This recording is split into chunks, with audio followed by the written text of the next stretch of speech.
She defied Hollywood's expectations and shattered its age-old stereotypes. An actress who faced a mountain of opposition yet changed the game forever.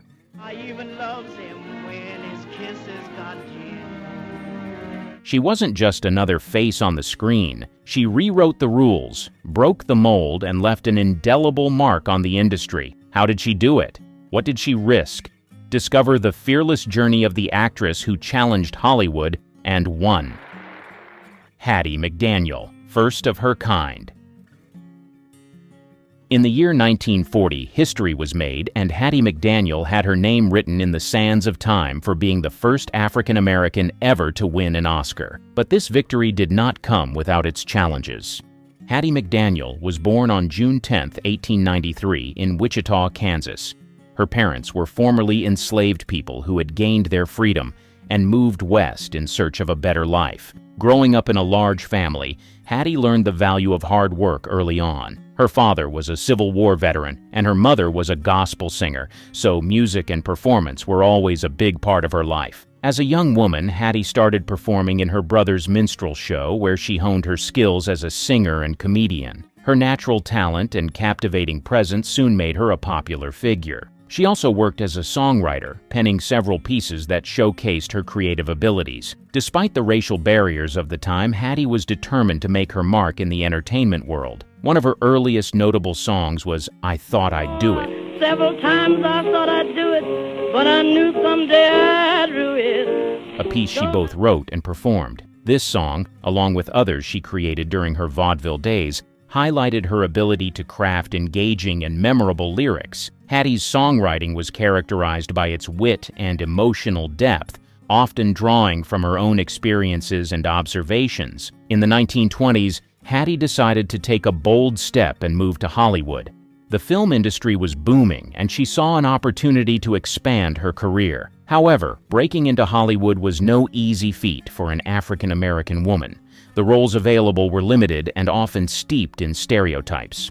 Regardless, Hattie persisted. Despite all the doors that were shut in her face and the rejections and occasional insults from directors and producers, Hattie just wouldn't give up. As Hattie transitioned to Hollywood, she also found opportunities to share her musical talents on the radio. In the early 1930s, she became one of the first African-American women to sing on the radio, performing live broadcasts that included her own songs. This exposure helped her gain a wider audience and showcased her versatility as both a performer and a songwriter. Her radio performances were well received, and she continued to write songs that resonated with listeners. Some of her songs from this period include Quittin' My Man Today and Daddy Blues, which captured the spirit of the blues genre and highlighted her lyrical prowess. Regarding her acting career, soon enough she realized that for an African-American woman to climb to the top, she would have to start from the deepest bottom, so she made the decision to stoop to conquer. Eventually, she landed her first major role in The Golden West,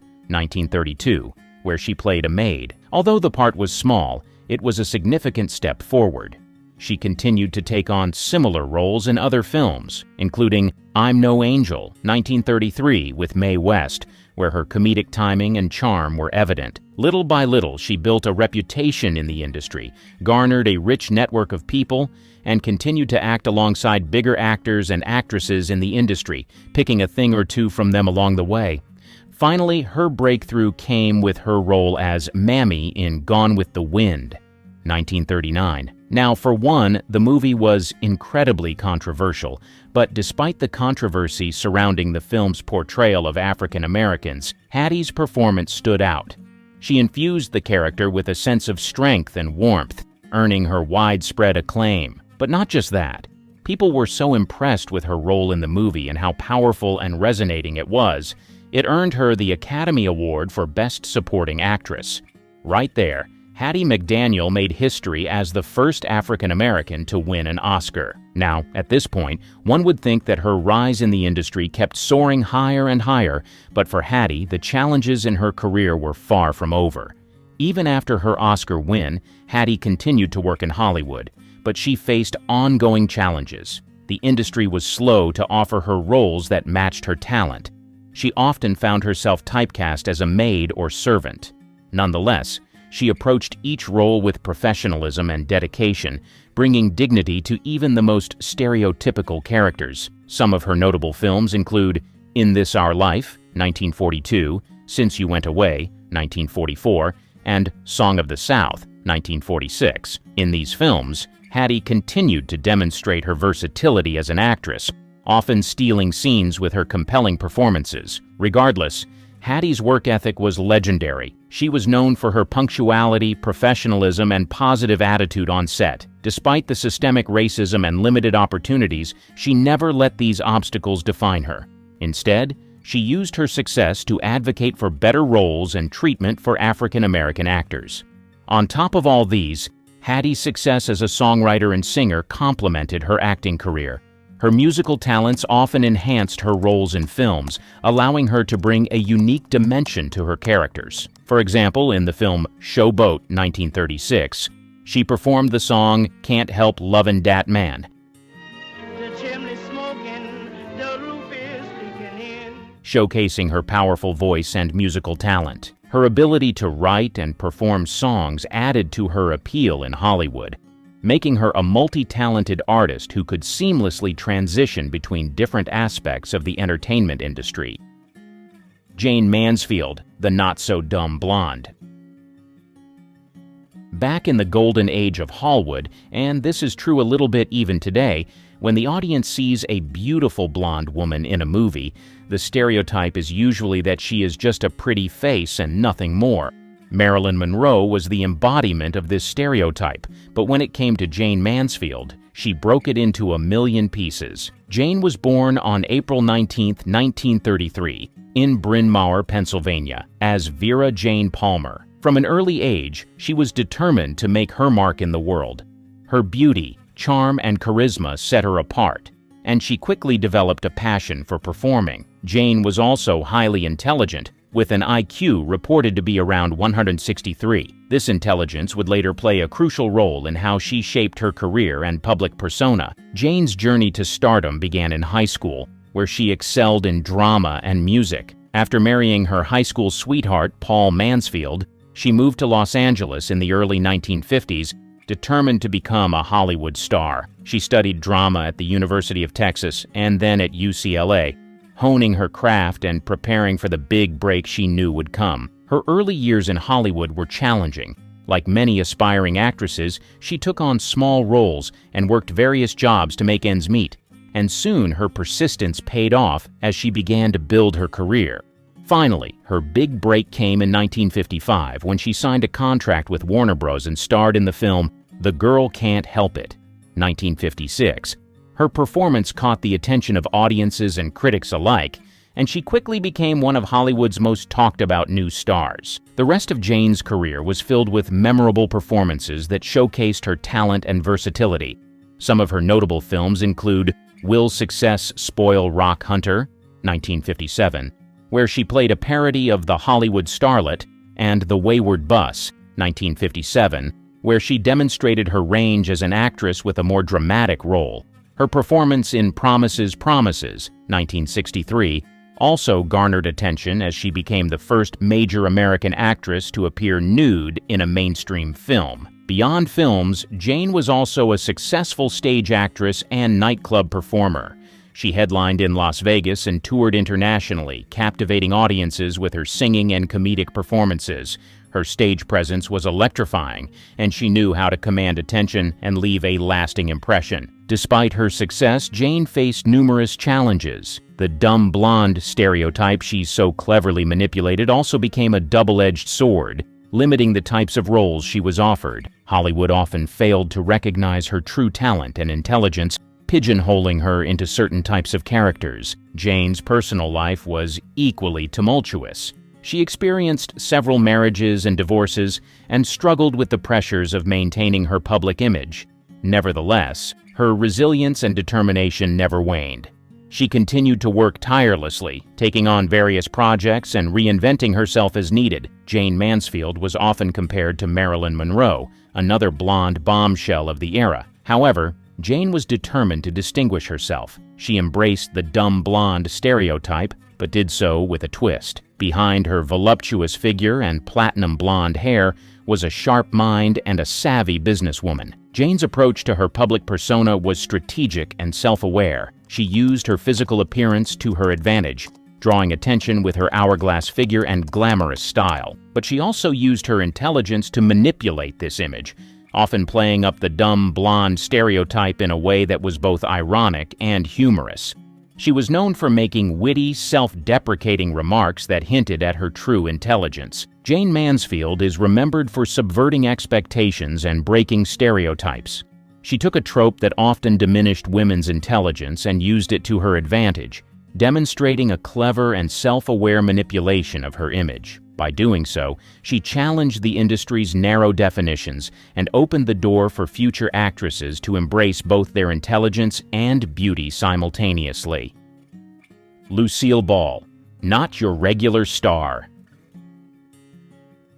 In old Hollywood, women were seen as mere actresses known for their beauty and perhaps talent, but Lucille Ball decided not to accept this stereotype. With her amazing business acumen, she built an empire and became the first woman to run a major television studio. Lucille Ball was born on August 6, 1911 in Jamestown, New York. From a young age, Lucille was drawn to the spotlight.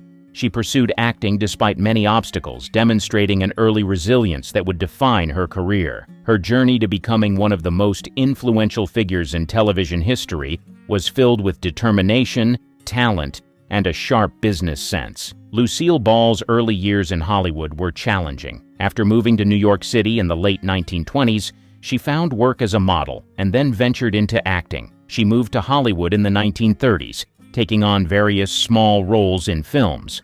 Despite her striking looks and talent, she struggled to find substantial roles and was often cast as the pretty sidekick or in minor parts. Her persistence paid off when she landed a contract with RKO Radio Pictures. During this time, she met and married Desi Arnaz, a Cuban band leader. The couple's dynamic partnership would later revolutionize television. In 1951, Lucille and Desi created the iconic television show I Love Lucy.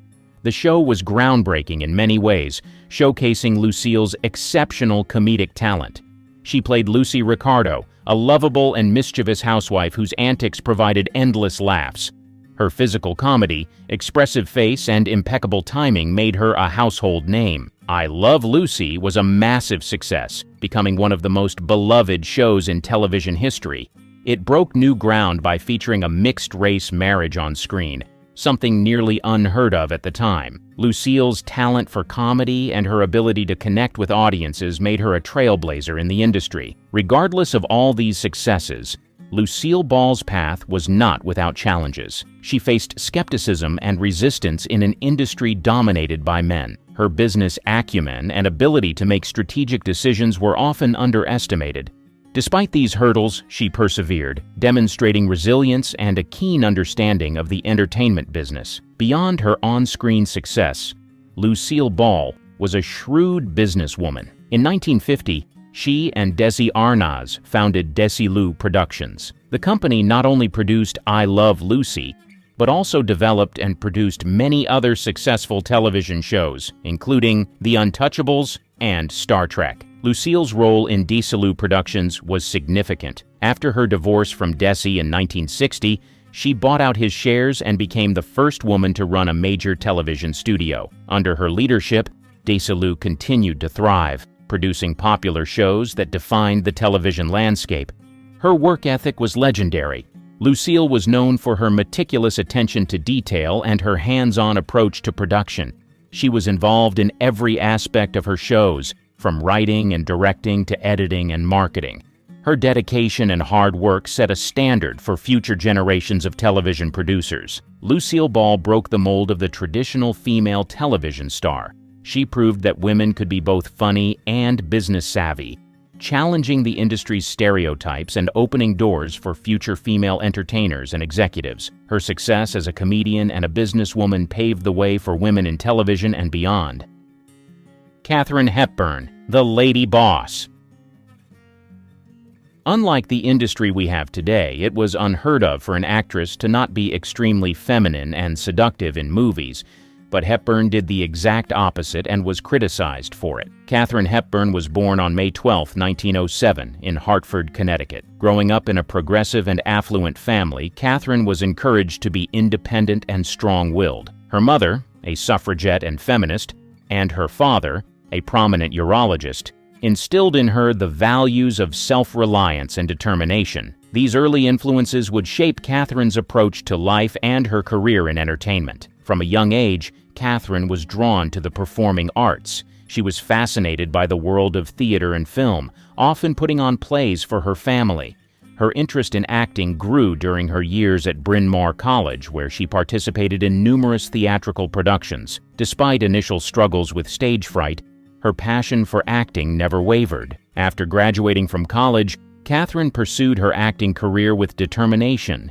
She began performing in regional theater and made her Broadway debut in the early 1930s. Her breakthrough came when she was cast in the Broadway play The Warrior's Husband, which showcased her talent and distinctive presence. Katherine's success on Broadway caught the attention of Hollywood.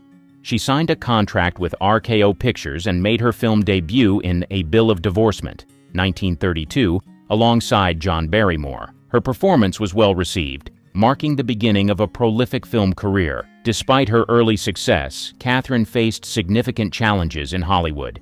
Her refusal to conform to traditional feminine roles and her strong, independent persona often put her at odds with the expectations of the industry. She was labeled box office poison after a series of commercial failures in the late 1930s. Critics and studio executives doubted her appeal, and she faced a difficult period in her career. Undeterred by these setbacks, Katherine reinvented herself and made a triumphant comeback. She strategically bought the film rights to The Philadelphia Story, a play written specifically for her, and used it to showcase her talent. The film's success revitalized her career and re-established her as a top Hollywood star. After that, she went on representing the strong-willed woman she was in all of her roles. Soon enough, she became known for her portrayals of strong-willed, independent women, challenging the traditional feminine roles of her time. The way her roles all depicted her resilience was unusual for an actress at the time, and she began to get recognition and even awards for her distinguishing roles. In Morning Glory, 1933, Katherine played Ava Lovelace, a fiercely ambitious actress striving to make her mark in the theater world. Her portrayal of Ava's relentless pursuit of success and refusal to compromise on her dreams earned her the first of her 4 Academy Awards for Best Actress. In the 1938 screwball comedy Bringing Up Baby, she showcased her comedic talent and ability to play unconventional characters. She starred as Susan Vance, a free-spirited, quirky heiress who embarks on a series of hilarious misadventures with a straight-laced paleontologist played by Cary Grant. Despite the film's initial box office failure, it has since become a classic, and Katherine's performance as the irrepressible Susan highlighted her ability to bring strength and charm to her roles. The Philadelphia Story, 1940, was a pivotal film in Katherine's career.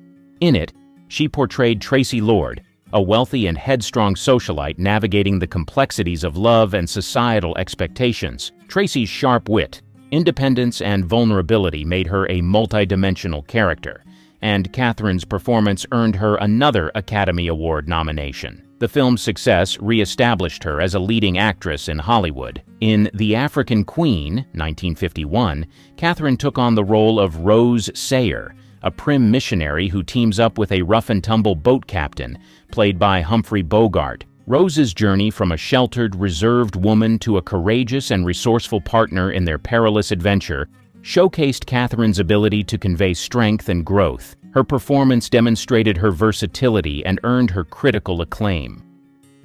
Defying the Latina narrative.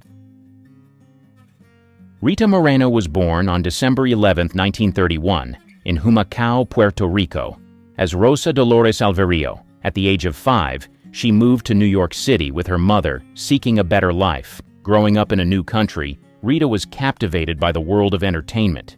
She began taking dance lessons and performed in local theater productions, dreaming of a future on the big stage. Her talent and dedication quickly caught the eye of Broadway producers. At just 13, Rita made her Broadway debut in the play Skydrift. Her success on stage led to opportunities in Hollywood, and by the early 1950s, she was signed by MGM Studios. However, the path to stardom was not easy.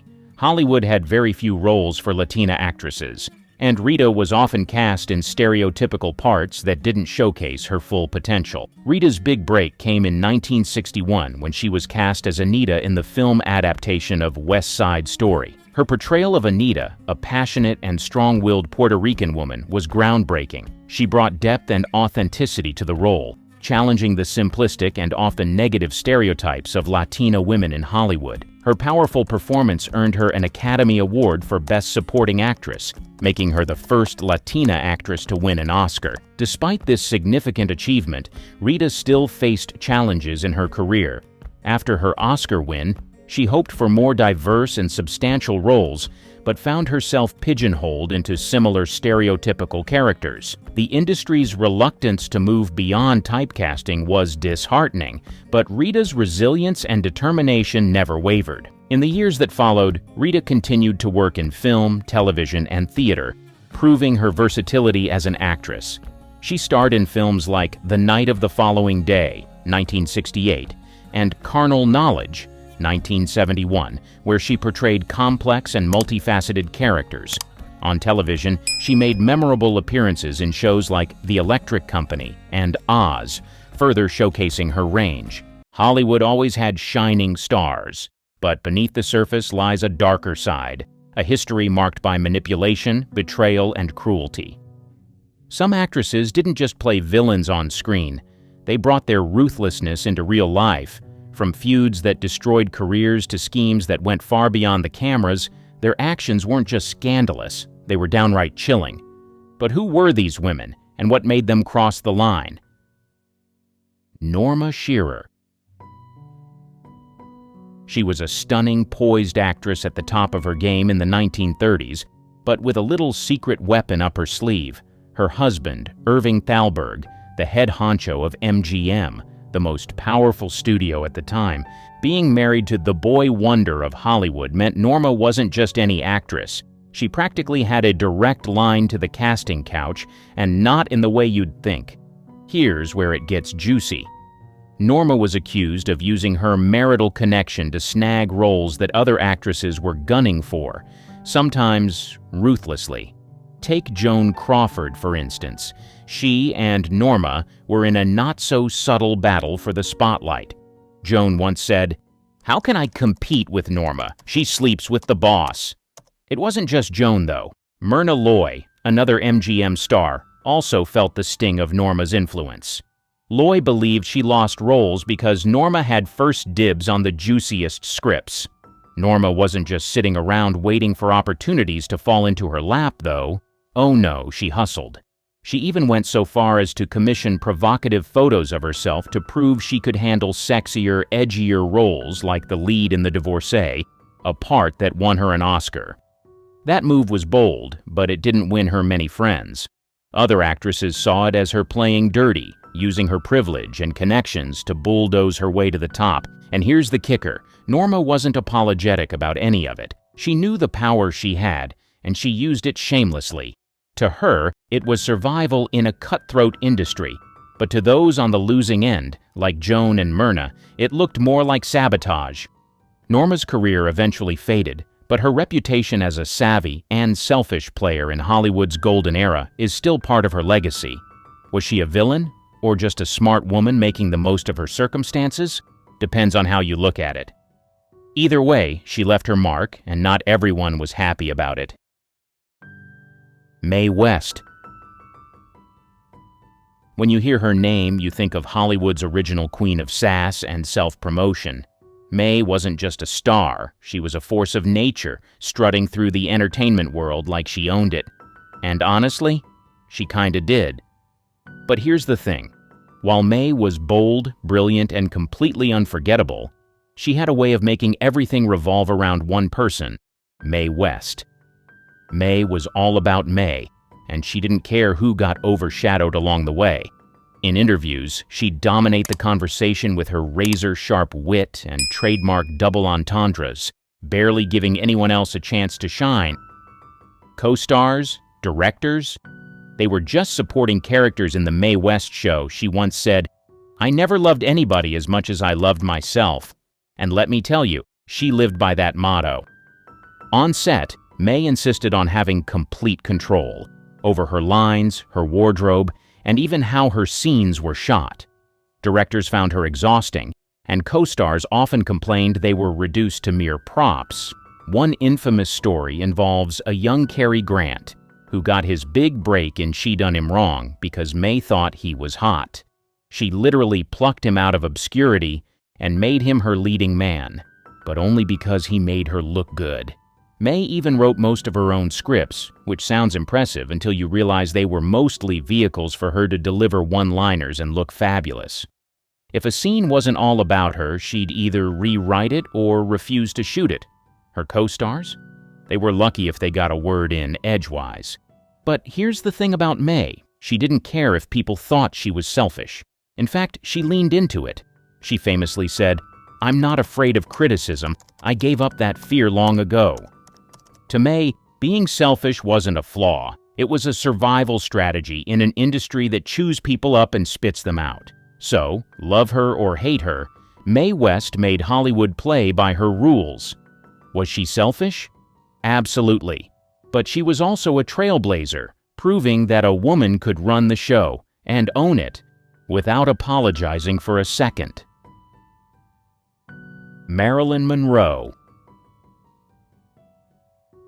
She had the looks, the charm, and that breathy voice that made her an icon, but behind all the glamour was a woman who didn't always play nice. Sure, Marilyn seemed like the sweet, shy girl next door, but in reality, she could be manipulative, selfish, and frustrating to deal with.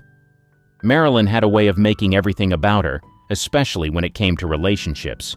She charmed men with ease, but many of them, from Joe DiMaggio to Arthur Miller, felt like they were used as stepping stones or props to maintain her image. Marilyn craved adoration, and if she wasn't the center of attention, she'd find a way to turn the spotlight back on herself. She had a knack for keeping people hooked on her vulnerability, but some insiders felt it was all part of her act, a way to control those around her. On set, Marilyn's behavior drove directors and co-stars up the wall. She was notoriously late, sometimes by hours, leaving entire crews waiting while she finished getting ready or dealt with her personal dramas.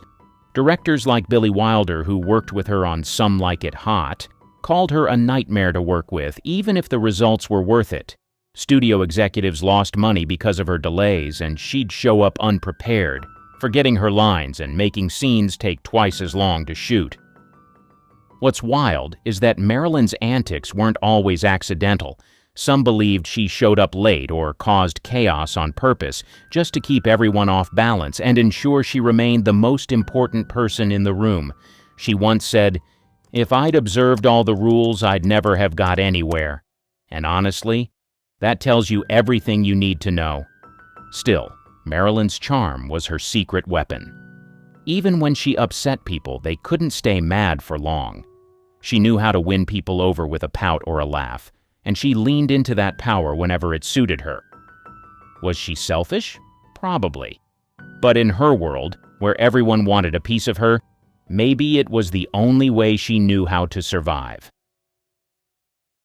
Lana Turner. She was known as the ultimate Hollywood glamour queen, famous for her beauty, charisma, and string of headline-grabbing romances. But beneath the shimmering exterior, Lana's personal life was a whirlwind of drama and questionable priorities, especially when it came to her role as a mother. Her focus on fame, love, and maintaining her image often left her daughter, Cheryl Crane, feeling like an afterthought in her life. Lana's love life was a tabloid dream, or nightmare, depending on how you look at it. She married 8 times to 7 different men, and each relationship seemed more chaotic than the last. Her constant search for love and validation often overshadowed her responsibilities as a mother. Cheryl, her only child, grew up in the middle of this storm, frequently shuffled to the side as Lana pursued her next romance or career move. The most infamous chapter of Lana's life, and the one that put her relationship with Cheryl under a microscope, was the demise of her abusive boyfriend, Johnny Stompanato, in 1958. Stompanato was a mobster who had been physically and emotionally abusive to Lana. One night, during a particularly violent argument between Lana and Johnny, 14-year-old Cheryl intervened. She grabbed a knife and stabbed Stompanato to protect her mother. The incident was ruled justifiable homicide, but it threw Cheryl into the spotlight and left her emotionally scarred. Many people blamed Lana for exposing Cheryl to such a toxic environment in the first place. Critics said Lana's pattern of prioritizing her own happiness, especially in her choice of volatile, dangerous men, put her daughter in harm's way. Cheryl later revealed that she felt neglected and isolated, living in the shadow of her mother's glamorous yet chaotic life. She described how Lana's obsession with her public image often left her feeling like an accessory, not a priority. Even after the Stompanato tragedy, Lana continued to focus on maintaining her movie star persona, often at the expense of her relationship with Cheryl. Their mother-daughter bond remained strained for years, with Cheryl struggling to find her own identity outside of Lana's shadow. Lana's story is a complex one. On the one hand, she was a woman navigating a male-dominated industry, doing whatever it took to stay on top. On the other hand, her relentless pursuit of fame and love left behind a trail of emotional wreckage, with her daughter paying the steepest price. It's a classic case of Hollywood glamour hiding a much darker reality underneath. Gloria Swanson. This woman wasn't just a Hollywood actress. She was a powerhouse. In the silent film era, she ruled the screen with her dramatic flair, extravagant wardrobe, and larger-than-life persona. But behind all of that, Swanson had a reputation for doing whatever it took to get ahead, even if it meant stepping on a few toes or breaking hearts along the way. Swanson's ambition was unmatched. She wasn't content with being just another actress. She wanted to be the star. And she wasn't afraid to manipulate the people around her to climb higher. One of the most talked about examples was her relationship with Joseph P. Kennedy, father of future President John F. Kennedy. Kennedy wasn't just her lover. He was also her financier, helping to fund her lavish lifestyle and her failing production company. Swanson benefited greatly from the relationship, but when the financial fallout came, Kennedy walked away relatively unscathed, while Swanson's career took a hit. Critics argue she used Kennedy as much as he used her, making their affair a textbook case of mutual manipulation. Professionally, Swanson had a way of alienating people. She was fiercely independent and demanded creative control over her projects, which wasn't common for actresses at the time. While her drive was admirable, it didn't win her many friends in the industry. Directors and producers often found her difficult to work with because she insisted on doing things her way, even if it caused friction on set. Her personal life was just as messy. Swanson married 6 times, and her relationships often ended in scandal or bitterness. She seemed to view her partners as stepping stones, prioritizing her career over building lasting connections. Her third husband, French aristocrat Henri de la Falaise, was a particularly dramatic case. Their marriage gave her an air of European sophistication that elevated her status, but it ended when the glitter faded, leaving yet another broken tie in her wake. By the time she starred in Sunset Boulevard, her iconic comeback role that mirrored her own life, Swanson's reputation as a self-serving, fiercely ambitious star had already been cemented. In many ways, her performance as Norma Desmond was more autobiographical than anyone realized. Was Gloria Swanson a villain? Not exactly. She was a woman in an unforgiving industry, fighting for control of her destiny. But her relentless ambition often left others hurt, discarded, or disillusioned. To some, she was a trailblazer. To others, she was simply ruthless. Tula Bankhead. If you thought the luxurious lifestyle and fame of old Hollywood was all about prim and proper behavior, Bankhead proved you wrong. She was loud, brash, and lived life on her own terms, often at the expense of everyone around her. Bankhead's reputation for wild behavior was legendary, She was known for her heavy drinking, drug use, and a string of fiery affairs that were as scandalous as they were public. But what really set her apart was her complete lack of a filter. She wasn't afraid to speak her mind, and when she did, it was often sharp, biting, and at times cruel. Her sharp tongue was both a weapon and a shield. Bankhead had a knack for making ruthless, cutting remarks about everyone, from co-stars to directors and even her own family.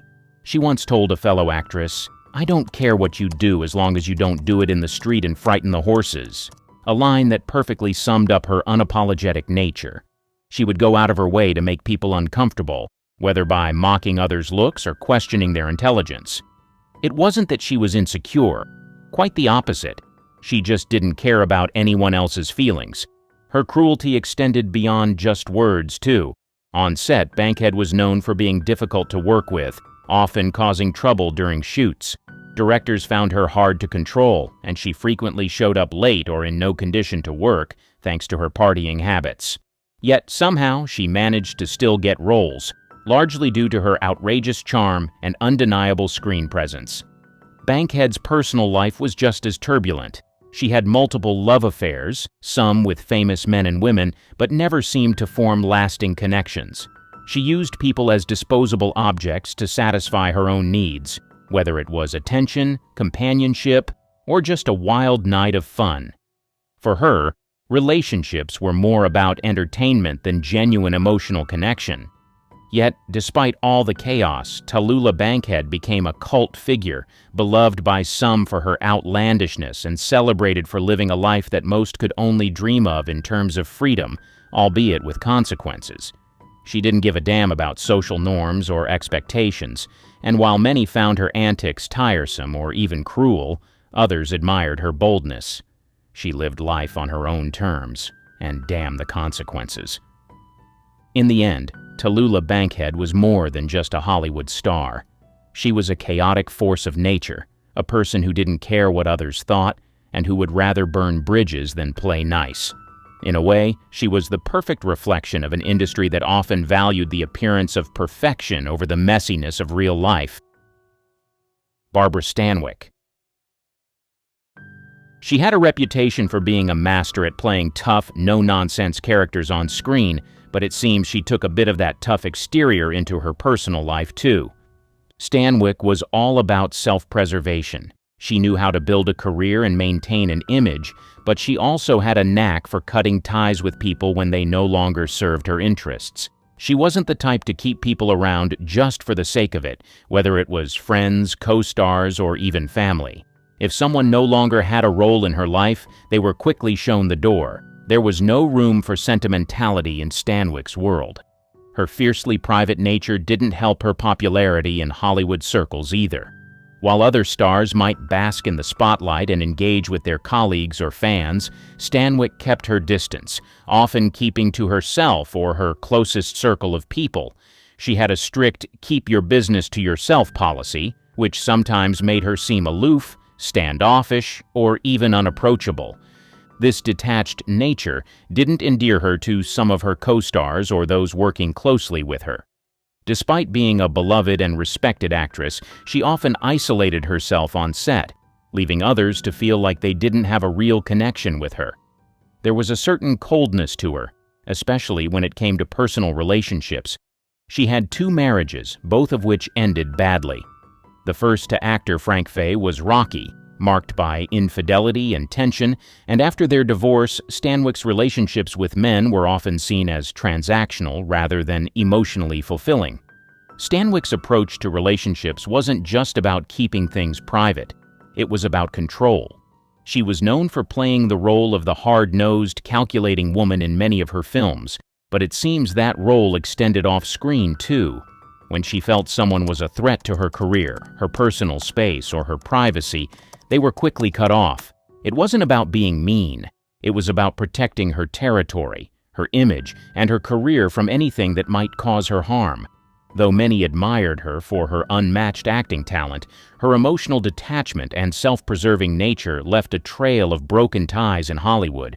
While she was deeply respected for her work and known for being a professional on set, She wasn't the kind of person who would stick around for the long haul when it came to friendships or anything that didn't directly benefit her.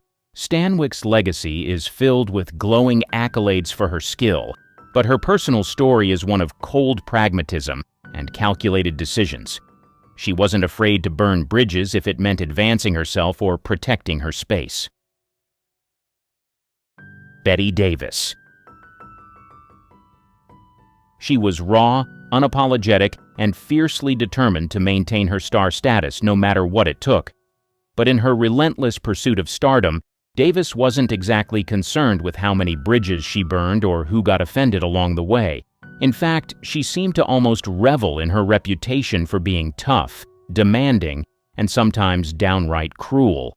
Her famous feuds and sharp tongue were as much a part of her legacy as her Oscar-winning performances. One of the most legendary and most vicious rivalries in Hollywood history was the one between Bette Davis and Joan Crawford. Their feud, which started in the 1930s, reached new heights when they were cast as the leads in Whatever Happened to Baby Jane in 1962. The two actresses couldn't have been more different, and their animosity went beyond mere professional competition. Davis once said, "She's a bitch, but she's my bitch." That pretty much sums up the animosity between them. There was no love lost, only cold, calculated contempt. The stories from the set of Baby Jane are legendary.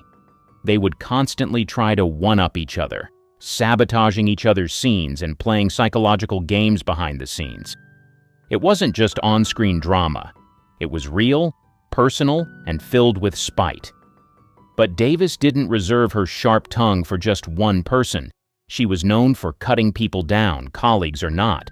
She didn't care if she offended anyone with her direct and often hurtful criticisms. Directors, co-stars, and even studio heads could find themselves on the receiving end of Davis's biting remarks. She was a woman who demanded perfection from herself and everyone around her, and if you didn't measure up, you were fair game. If you couldn't take the heat, you were quickly discarded. It wasn't about making friends for Bette. It was about making sure she stayed on top, no matter the cost. Davis's famous outbursts and public criticism didn't make her popular in Hollywood, but they certainly kept her in the conversation. She was known for her bluntness and her refusal to play the game the way the studio system wanted her to. While many stars of the time were busy towing the line and maintaining a squeaky clean image, Davis made it clear she was going to do things her way, even if it meant stepping on a few toes along the way. Her story is one of fierce determination, but also one marked by a trail of offended colleagues and damaged relationships. Davis wasn't afraid to ruffle feathers if it meant maintaining her status as one of the greatest actresses in Hollywood, and while that made her unforgettable, it also made her a polarizing figure. In the end, Bette Davis proved that in the cutthroat world of Hollywood, it wasn't enough to just be talented. You also had to be willing to fight, even if it meant losing a few friends along the way. Joan Crawford. Here's what you may not know. Joan Crawford is one of the most infamous stars in Hollywood history, but not for the reasons most would expect. While she was adored by millions for her glamorous roles behind closed doors, Crawford's life was a storm of manipulation, control, and a relentless desire for success at any cost. Crawford was known for putting her career above everything else, family included.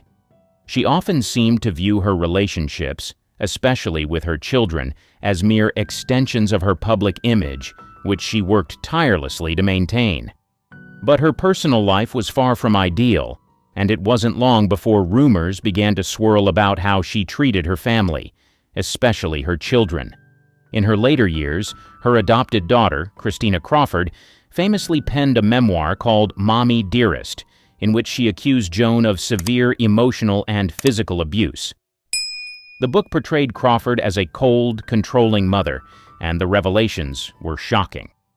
Christina described Joan as a woman who expected perfection, punished her children for minor transgressions, and was a tyrant behind closed doors. On the 30th of March 1939, at the bustling premiere of Maisy in Los Angeles, a star named Ann Sothern captivated the silver screen, embodying the vivacious and witty character that would define her legacy. Unknown to the glittering crowds and even to Sothern herself, this role would etch her name into the annals of Hollywood's golden age, yet also cast a shadow over her diverse talents and contributions. As Sothern's Maisy charmed audiences nationwide, a complex narrative unfolded off-screen, one of ambition, resilience, and the untold struggles within the gilded cages of Hollywood. This story, much like a cipher hidden in plain sight, reveals the intricate layers of an actress navigating the highs and lows of fame, battling the industry's typecasting and gender biases, all while leaving a mark subtly obscured by time. Through the lens of her career, we delve into a journey not just of a forgotten luminary, but of Hollywood itself, exploring the enigmatic legacy of Ann Sothern, whose brilliance on and off the camera remains a testament to her undervalued impact on the cinematic world. The Untold Beginning. In the brisk winter of 1909, the small town of Valley City, North Dakota, became the birthplace of a future star, Harriet Arlene Lake, known to the world as Ann Sothern. Born into a family where music and the arts were the lifeblood, her mother, Annette Wide Lake, a concert singer, and her father, Walter J. Lake, a pianist, the stage was set for Ann's entrance into the world of entertainment from her earliest days. The journey from Valley City to the glowing marquees of Hollywood was marked by a series of pivotal moments and encounters that shaped Sothern's early career. In the mid-1920s, the Lake family relocated to Minneapolis, where Ann's passion for acting took root. By the tender age of 16, Ann was already performing in local theater productions, demonstrating a natural talent that could not be ignored. The year 1927 marked a significant turning point when Ann and her mother made the bold decision to move to California. The allure of Hollywood's burgeoning film industry was irresistible, and for a young actress like Ann, it promised the fulfillment of her dreams. Yet the reality of Hollywood in the late 1920s was far from the glamorous ideal portrayed in fan magazines and on the silver screen. It was a place of fierce competition, where countless hopefuls vied for a chance to shine. Ann's early years in Hollywood were fraught with challenges. She found work where she could, taking on bit parts in films like Broadway Nights, 1927, and enduring the hardships of the Great Depression.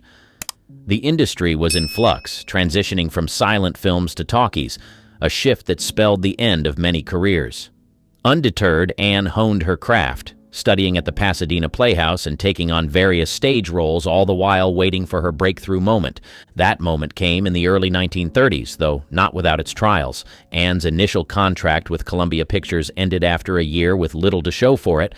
However, her persistence paid off when she caught the eye of Metro-Goldwyn-Mayer, MGM scouts, leading to a contract with one of Hollywood's most prestigious studios. It was under MGM's banner that Ann Sothern would find her niche, not as a glamorous leading lady, but as the vivacious, quick-witted Maisy Ravier, a role that would define her career. The Maisy series, which began with Maisy, 1939, catapulted Ann to fame.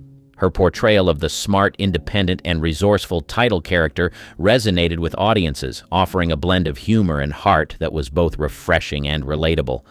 The success of Maisy led to 9 sequels, securing Ann Sothern's place in Hollywood's pantheon of stars. Yet the path to stardom was not solely defined by her on-screen achievements. Behind the scenes, Ann navigated the complexities of studio politics, the fickleness of public adoration, and the personal sacrifices required by her profession.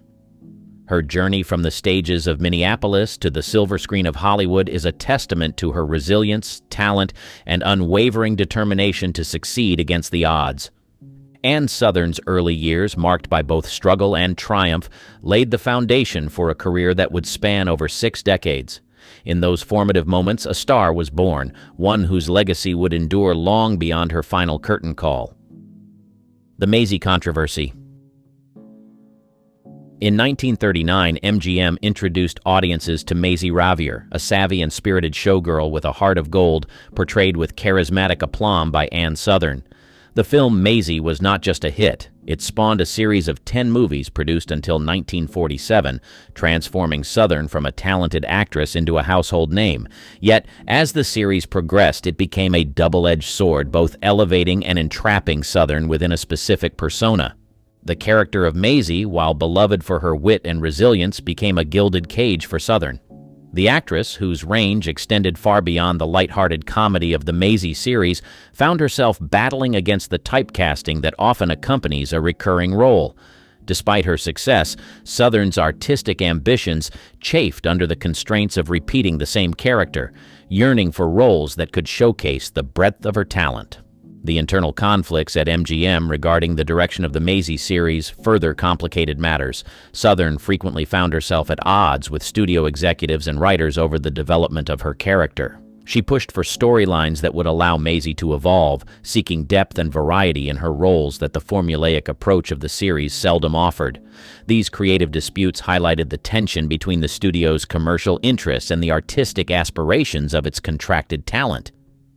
Notable figures within MGM, including producer J. Walter Rubin, who directed the first Maisy film, initially supported Southern's vision for the character. However, Rubin's untimely death in 1942 and the studio's prioritization of consistency over creativity left Southern navigating the series' future with less support. The struggle for creative control was emblematic of a broader issue within the studio system, where actors, despite their contributions to a film's success, had limited influence over their career's trajectory. As World War II raged and the American public sought escapism in cinema, the Maisy series continued to be a profitable venture for MGM, reinforcing the studio's reluctance to alter a successful formula.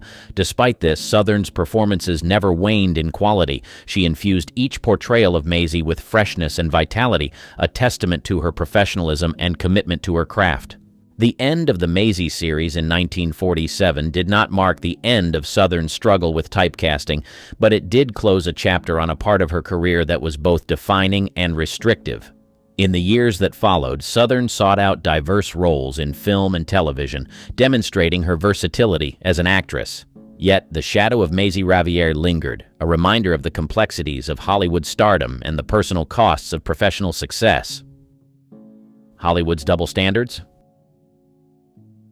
The glimmering facade of Hollywood's golden age often masked the stark realities of its double standards, particularly when it came to gender. For actresses like Ann Southern, navigating this landscape meant contending with an industry that celebrated femininity on screen while simultaneously constraining the roles women could play, both on and off the set. As Southern's career progressed through the 1930s and 1940s, she, like many of her contemporaries, found herself caught in a paradox. On one hand, her roles in films and the Maisy series showcased strong, independent women who could hold their own against any adversity. On the other, the very industry that provided these roles imposed rigid expectations on actresses, dictating not just the characters they played but also their public and private lives. The era was marked by the enforcement of the Motion Picture Production Code, colloquially known as the Hays Code, which sought to regulate content deemed morally questionable. While it impacted all aspects of film production, the code also reinforced traditional gender roles and limited the depiction of women's independence and sexuality, affecting the types of roles available to actresses. Beyond the screen, the studio system exerted control over actresses' images, often requiring them to conform to idealized standards of beauty and comportment. Contracts could include clauses that dictated personal choices, from dating to weight management, reflecting broader societal expectations of women. These constraints were emblematic of the double standards that permeated the industry, celebrating the allure of Hollywood's leading ladies while tightly controlling their autonomy. Ann Southern's experiences reflect these contradictions. Despite her success and popularity, she too was subject to the whims of studio executives and the limitations imposed by the era's gender norms. Yet through her performances, Southern subtly challenged these conventions, bringing complexity and strength to her roles that resonated with audiences and hinted at a broader spectrum of female experience than Hollywood was often willing to acknowledge. The double standards of Hollywood's golden age offer a window into the complexities of gender, power, and representation in an era that shaped modern cinema. As we look back on this period through the lens of contemporary understanding, the stories of actresses like Ann Southern gain new dimensions, highlighting not just the challenges they faced, but also their contributions to the evolving landscape of film and culture. The Secret Loves. In the whirlwind of Hollywood's golden age, where the personal often intertwined with the public, Ann Sothern's romantic life unfolded beneath the studio's watchful eye. Her marriages, notably to Roger Pryor in 1936 and Robert Sterling in 1943, were not just personal milestones, but events that mirrored the complexities and expectations of a star under the studio system's glare.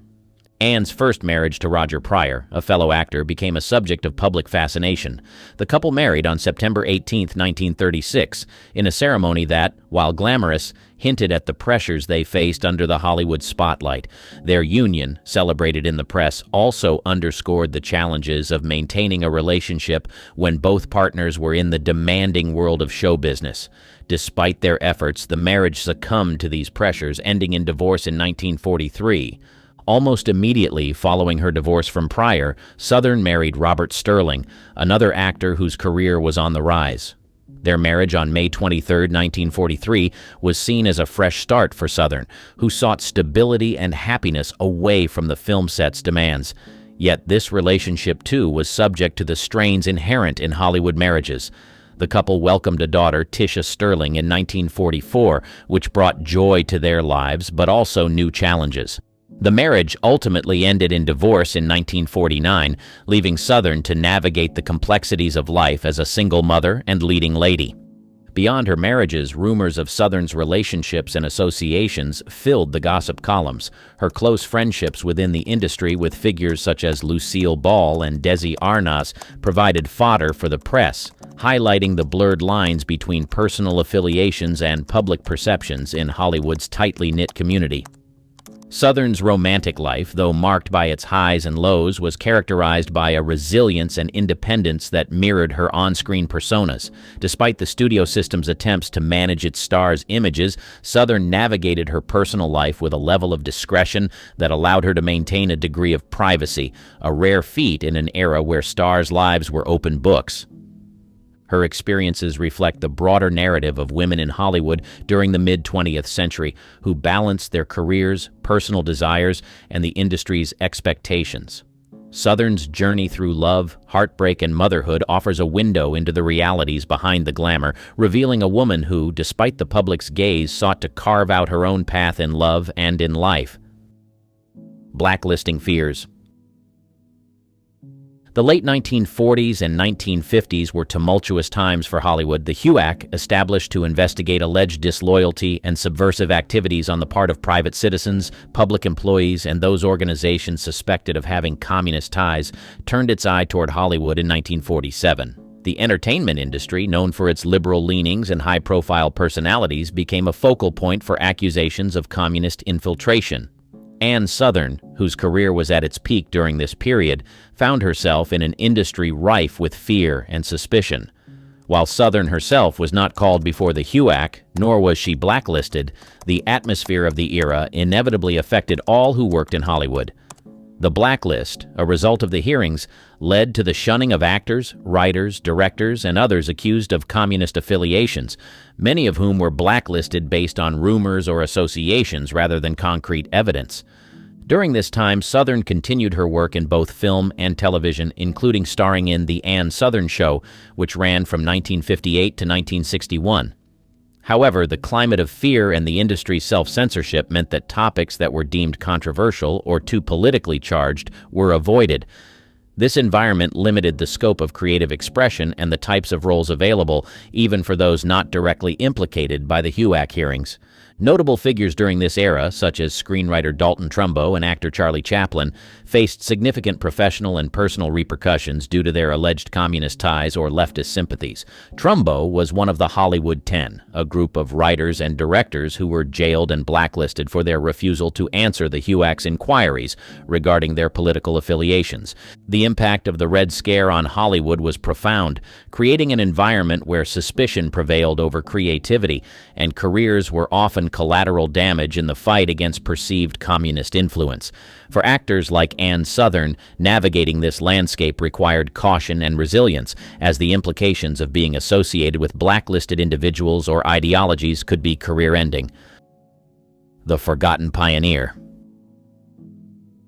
Ann Sothern's career trajectory took a pioneering turn when she transitioned from film to television, a move that was both innovative and risky at the time. In the early 1950s, television was still an emerging medium, often looked down upon by Hollywood's film elite. Sothern, however, saw an opportunity. In 1953, she starred in Private Secretary, a television series that ran until 1957. The show was a success, showcasing Sothern's comedic timing and charm to a new audience and proving that television could offer substantial roles for film actors. What is less known about Ann Sothern's venture into television is her role as a producer. The Ann Sothern Show, which aired from 1958 to 1961, was not just a vehicle for her acting talents. Sothern also took on an active role in its production. This was at a time when female producers were a rarity in Hollywood. Her involvement in the production aspects of the show marked her as one of the first women in television to take on such a role, paving the way for future generations of female producers and directors in the industry. Sothern's pioneering work extended beyond her on-screen roles and production work. She was also instrumental in negotiating the rights and syndication deals for her television shows, demonstrating an understanding of the business side of entertainment that was ahead of her time. Her foresight and negotiations ensured that The Ann Sothern Show and Private Secretary would be enjoyed by audiences for years to come, through reruns and syndication, a concept that was still in its infancy in the 1950s. Despite these significant contributions, Ann Sothern's role as a pioneer in the television industry is often overshadowed by her film career and her portrayal of Maisy. Yet, her work in television, both in front of and behind the camera, highlights her versatility, foresight, and willingness to embrace new challenges. Ann Sothern's pioneering efforts in the television industry are a testament to her innovative spirit and her significant yet often overlooked contributions to the medium's development. Her work laid the groundwork for future actors and producers, demonstrating the potential of television as a platform for creative expression and business acumen. The final act, a legacy in shadows. As the golden era of Hollywood cinema began to wane, Ann Sothern's career entered what could be considered its final act. By the 1960s, the landscape of the entertainment industry had shifted dramatically, with television becoming a dominant force and the studio system that had once ruled supreme undergoing significant changes. During this period, Sothern's work transitioned more towards television, including a notable role in The Ann Sothern Show, 1958-1961, which solidified her place in the pantheon of television stars. However, it was her return to film in the 1980s that marked a poignant moment in Sothern's career. In 1987, she received critical acclaim for her role in The Whales of August, a film that featured screen legends Bette Davis and Lillian Gish. Sothern's performance in this film at the age of 78 showcased her enduring talent and versatility as an actress. Despite the accolades, including an Academy Award nomination for Best Supporting Actress, this late-career resurgence did not fully rekindle the widespread recognition one might have expected for such a storied career. Sothern's legacy, particularly in the later years of her life, is reflective of the broader narrative of many Golden Age Hollywood actors whose contributions have faded into the background of popular cultural memory. Her work, spanning over 5 decades, contributed significantly to both film and television, yet the full extent of her impact is often overlooked in retrospectives of the era. Ann Sothern passed away on March 15, 2001, in Ketchum, Idaho, leaving behind a body of work that spans a critical period in American entertainment history. Her journey from the stages of North Dakota to the silver screen of Hollywood and onto the television sets of America's living rooms is a testament to her adaptability, talent, and perseverance. While Sothern's name may not be as readily recognized today as some of her contemporaries, her legacy endures through her contributions to the evolution of acting in film and television. Her pioneering work in television production, her memorable performances across multiple decades, and her ability to navigate the changing tides of the entertainment industry mark her as a significant figure in Hollywood history. The fans may have loved them at first, because after all, they've built a career by acting well. But through the corridors of Hollywood, others saw them for what they truly were. Whether misunderstood or just plain obnoxious, these actors were some of the most hated celebrities of their time. Louis B. Mayer. He was the big boss of MGM Studios back in Hollywood's golden era. Now you'd think being the head of one of the most powerful studios would make him a beloved figure, right? Not even close. Mayer wasn't just disliked, he was outright feared by almost everyone who worked under him. This guy ruled Hollywood with an iron fist and ensured you knew it. First off, Mayer had this obsession with control.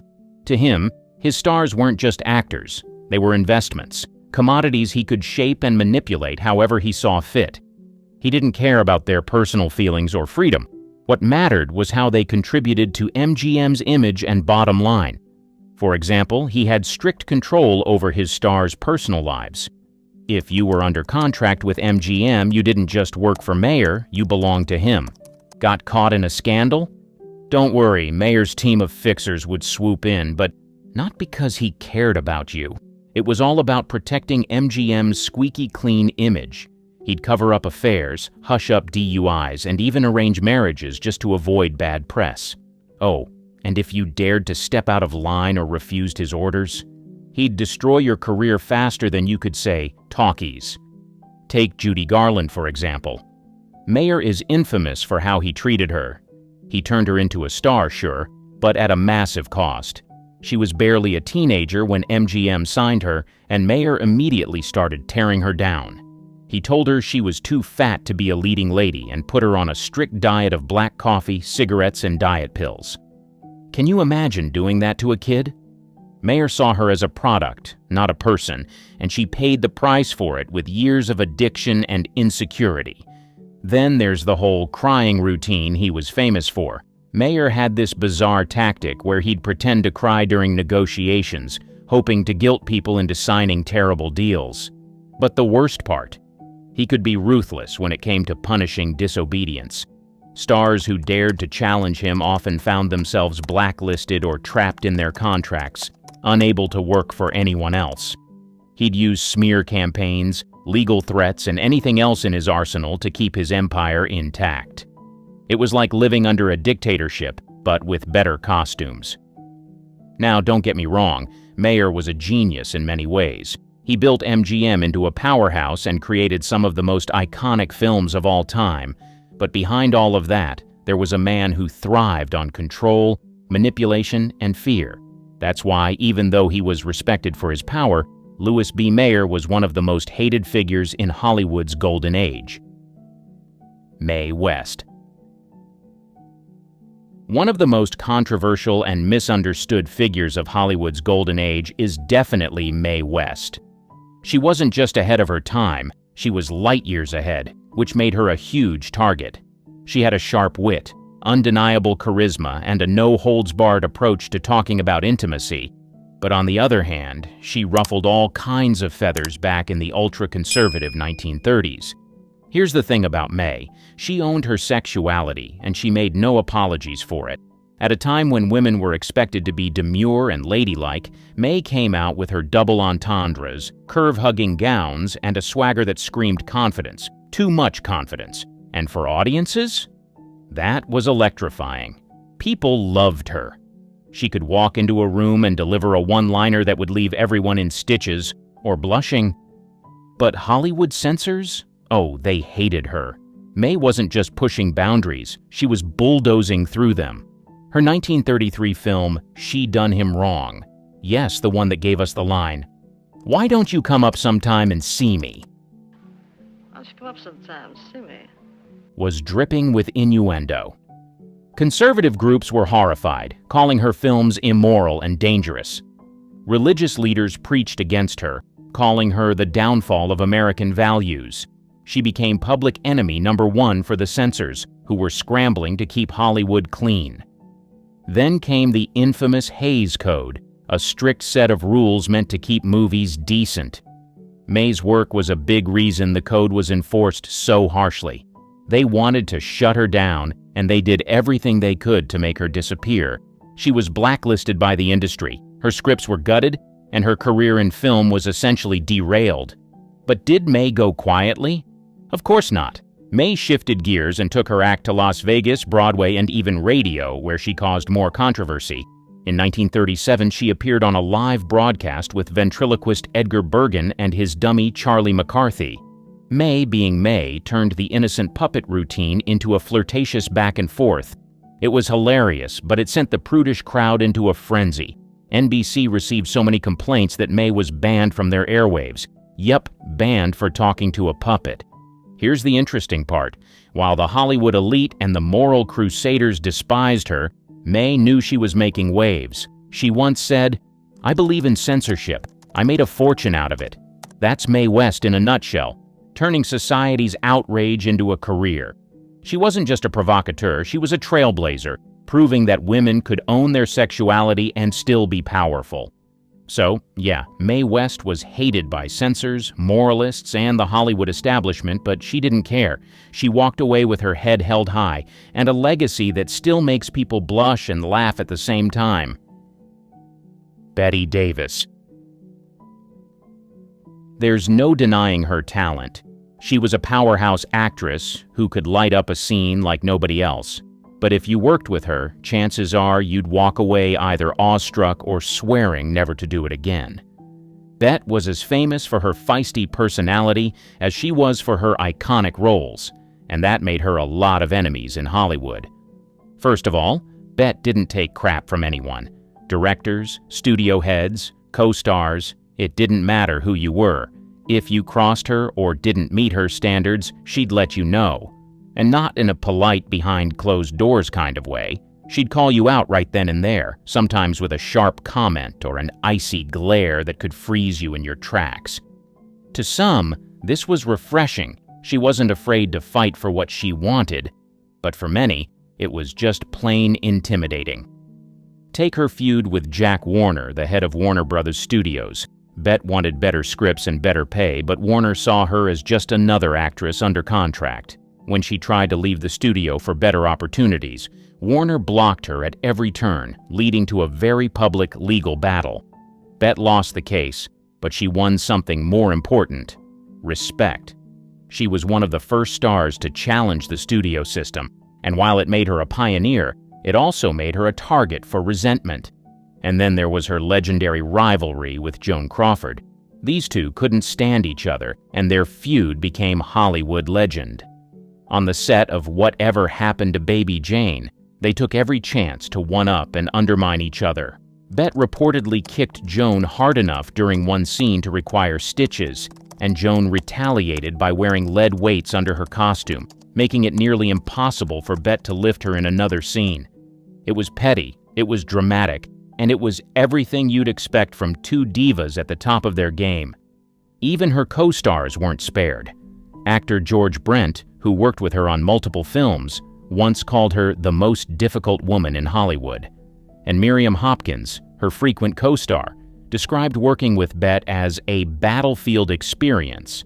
Hopkins hated her so much that she spread rumors about Bette, saying she had slept her way to the top. Bette, of course, fired back, saying Miriam was just jealous. But here's the thing, Bette wasn't difficult for the sake of being difficult. She cared deeply about her work and had a perfectionist streak a mile wide. She once said, "I will never be below the title," meaning she wouldn't settle for anything less than excellence, whether it was from herself or those around her. That kind of attitude earned her 2 Oscars and countless iconic roles, but it also made her a magnet for conflict. At the end of the day, Bette Davis didn't play by the rules, and that made her both hated and admired in equal measure. She fought tooth and nail for her career, and while she ruffled plenty of feathers along the way, she never apologized for it. Love her or hate her, you couldn't ignore her. And that's exactly how she wanted it. Bing Crosby. To fans, he was the ultimate symbol of smooth, effortless charm. His velvety voice made him a legend with songs like White Christmas, and he seemed like the epitome of the all-American family man in movies like Going My Way. But behind that squeaky clean image, there was a much darker, more complicated reality, and it was his own family who blew the whistle. For years, Bing's public persona was untouchable. He was the guy everyone wanted to invite to Christmas dinner, warm, genial, and endlessly talented. But in 1983, after his death, his eldest son, Gary Crosby, published a tell-all memoir titled Going My Own Way, And let me tell you, it shattered the illusion. According to Gary, Bing wasn't the easygoing dad America thought he was. Instead, Gary described him as a cold, authoritarian figure who ruled the household with an iron fist. One of the most shocking claims was how Bing disciplined his kids. Gary wrote that his father used a thick belt to punish them, often for minor infractions like not finishing dinner or talking back. And this wasn't just your standard strict parenting of the time, it was reportedly brutal both physically and emotionally. Gary said his dad would mock their weight, calling them fatso or bucket butt if they gained a few pounds. Imagine having Bing Crosby, of all people, the voice of calm and Christmas cheer, tearing you down like that. But Gary wasn't the only one with grievances. His brothers also backed up the claims, painting a picture of a man who was distant, demanding, and deeply flawed. Two of Bing's sons, Lindsay and Dennis, struggled with depression and substance abuse for years, and both tragically died by suicide in the late 1980s. Their deaths further fueled speculation about how much their troubled relationship with their father contributed to their struggles. Now, Bing's defenders argue that he came from a different time. He grew up in a strict Irish Catholic household himself, so some say he was just passing down what he'd learned. But let's be real. Being a product of your time doesn't excuse being cruel. Even some of Bing's closest friends admitted he had a temper and could be controlling, especially when it came to his family. The revelations were a huge blow to Bing's reputation. Fans who had adored him for decades suddenly saw him in a completely different light. It was like finding out Santa Claus had a dark side. And while some still choose to focus on his contributions to music and film, others can't overlook the pain he caused behind closed doors. So, Bing Crosby? A beloved icon on the surface, but his memory is forever complicated by the shadows his family exposed. It's a tough pill to swallow, but it's a reminder that even the brightest stars can have a darker side. Erich von Stroheim. This guy was so divisive that he literally earned the nickname "the man you love to hate," and honestly, it fit him perfectly. Stroheim was a visionary filmmaker and actor, but his colossal ego, perfectionism, and flair for the dramatic made him a nightmare for everyone who had to work with him. First, let's set the stage. Stroheim was born in Austria, and when he arrived in Hollywood, he leaned hard into this European aristocrat persona. He dressed like a nobleman, spoke with a thick accent, and even claimed to be a count. Spoiler alert, none of that was true. He was just a guy from a middle-class background who knew how to sell himself. But hey, it worked. He became famous for playing villains, the sadistic, monocle-wearing type, and he carried that larger-than-life energy into his career as a director. Now, here's the thing about Stroheim. He was brilliant. Films like Greed and Foolish Wives are considered masterpieces today, but at the time, they were infamous for their chaos behind the scenes. Stroheim demanded absolute control over every aspect of his productions. He wasn't just a perfectionist, he was obsessed. For Greed, he shot over 85 hours of footage, including an insane amount of detail no one would ever see, like gold teeth for extras who barely appeared on screen. Studio executives were tearing their hair out trying to rein him in. And then there was the money. Stroheim was notorious for blowing through budgets like they were monopoly money. Take Foolish Wives, for example. It was billed as the first million-dollar movie, but Stroheim just kept spending, adding ridiculous flourishes like recreating entire European streets for authenticity. Studio heads begged him to scale back, but he refused. For Stroheim, compromise wasn't an option. His behavior on set didn't help either. Stroheim was notoriously demanding and abrasive, treating actors and crew members like chess pieces in his grand vision. Actress Zasu Pitts, one of his regular collaborators, once described working with him as exhausting but brilliant. Others weren't so kind. If you didn't meet his expectations, he'd berate you until you did, or until you quit. Unsurprisingly, studio executives hated him. They saw Stroheim as a liability, a director who couldn't stick to a schedule or a budget. Eventually, they started editing his films without his input, cutting down his epic works into shorter, more marketable versions. This drove Stroheim insane. He considered it a betrayal of his art, and honestly, he never fully recovered from it. By the mid-1920s, his career as a director was basically over. But here's the kicker. Despite all the drama, Stroheim's films are now hailed as some of the greatest of their time. His meticulous attention to detail and his refusal to compromise are the things that made his work stand out, even if they made him impossible to work with. He may have alienated just about everyone in Hollywood, but Stroheim stayed true to his vision, for better or worse. So why was he hated? Because he was brilliant, stubborn, and unapologetically himself, even when it cost him everything. Love him or hate him, Stroheim's work as a Hollywood rebel is undeniable. Norma Shearer. While she was undeniably talented, there were rumors in Hollywood that her career success wasn't solely the result of her acting abilities, but because of her marriage to Irving Thalberg, the head of MGM Studios. Norma was often seen as the beneficiary of unfair advantages. Thalberg, known as the boy wonder of Hollywood, was one of the most powerful men in the business, and his influence helped her rise to the top. Critics and rivals claimed that Norma was handed plum roles that other actresses who were considered more talented or better suited for certain roles didn't get. The idea was that she was being favored, not because of her acting chops, but because she was Thalberg's wife. Her marriage to Thalberg certainly helped open doors, but it also fueled jealousy and resentment from other actresses who felt she didn't have to work as hard for her success.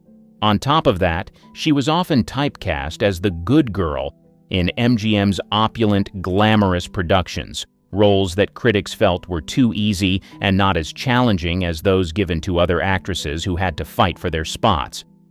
The real animosity, however, came from her personal life and the perceived privilege she held within the studio. For one thing, Norma was not exactly the best at playing the parts that made her a star, like the virtuous wife or the pure-hearted love interest. Some felt she was much more suited to complex, more rebellious roles, but the studio kept her locked into these lighter, more sanitized characters.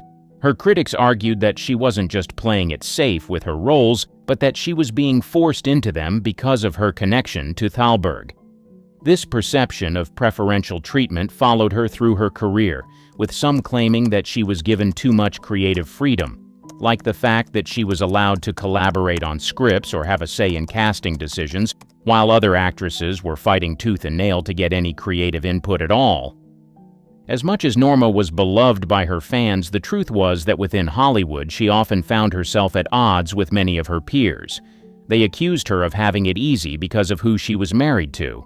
It's like she had this giant target on her back because she was married to one of the most powerful men in the industry, and no matter how hard she worked, some people could never let go of the idea that she had an unfair advantage. The reality might be somewhere in between. She was certainly talented, but her marriage to Thalberg certainly opened doors that others had to fight their way through. Jean Harlow. Her persona on screen was often seen as vulgar and cheap by many in the industry. Her roles frequently played on her sexuality, casting her as the dumb blonde or the seductress, which fueled the stereotype of her as nothing more than a pretty face. Critics didn't just see her as an object of desire, they saw her as a symbol of moral decline. To a conservative Hollywood elite, her overtly sexualized image and the way she embraced her sexuality were dangerous. But the harshest judgment came from her tumultuous personal life. Harlow's relationships, especially her brief, troubled marriage to MGM executive Paul Byrne, were the subject of intense public scrutiny. When Byrne died under mysterious circumstances, rumors swirled that Harlow was involved, further tarnishing her reputation. The media had a field day with her personal life, and Hollywood insiders saw her as someone who couldn't separate her public persona from her private one. The more Hollywood tried to control her image, the more it seemed to alienate her. Her critics painted her as a symbol of Hollywood's tawdry side, someone who existed only to be ogled and whose life was filled with scandal. This portrayal overshadowed the more complex woman behind the scenes. Jean Harlow was, in fact, a highly intelligent, ambitious woman who had a sharp business sense and was actively involved in her career. She was also known for being kind-hearted and generous with those around her. But none of that mattered in the public eye. The more the press sensationalized her image, the more they reduced her to the blonde bombshell trope.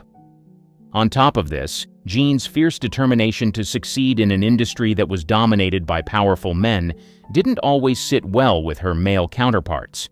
While she was known to stand her ground and fight for her roles, many saw her as ungrateful or difficult to work with, which only added fuel to the fire. The tragic part? By the time Jean's career was peaking, she was already suffering from health problems, including kidney failure, which would eventually take her life at just 26. Her untimely death only added to her legend, but it also meant she didn't live long enough to truly redefine her image. So, while Jean Harlow was viewed by many as a symbol of Hollywood's excess and scandal, the truth is, her story was much more complicated than the image people had of her. She may have been called vulgar by critics, but in reality she was a pioneering figure in Hollywood, a woman who broke the mold in an industry that demanded conformity. Gloria Swanson. Her feud with director Cecil B. DeMille in particular became a point of tension. Swanson's work with DeMille, especially in the early days of her career, was highly successful. But she wasn't one to bow down to anyone, and as her fame grew, she became more unwilling to take orders. Her departure from DeMille's productions signified a major break, with some saying it was due to her refusal to adhere to the director's traditional ways of working. But it wasn't just her behavior on set that turned people off, it was also her sense of entitlement. Gloria was often accused of trying to control her career and public image in a way that could be seen as manipulative. As one of the biggest stars of the silent film era, she became accustomed to being treated like royalty, and she expected that same level of adoration from everyone around her, even when her star power began to wane. Like any other human being, some of your favorite Hollywood legends had secret habits they were obsessed with.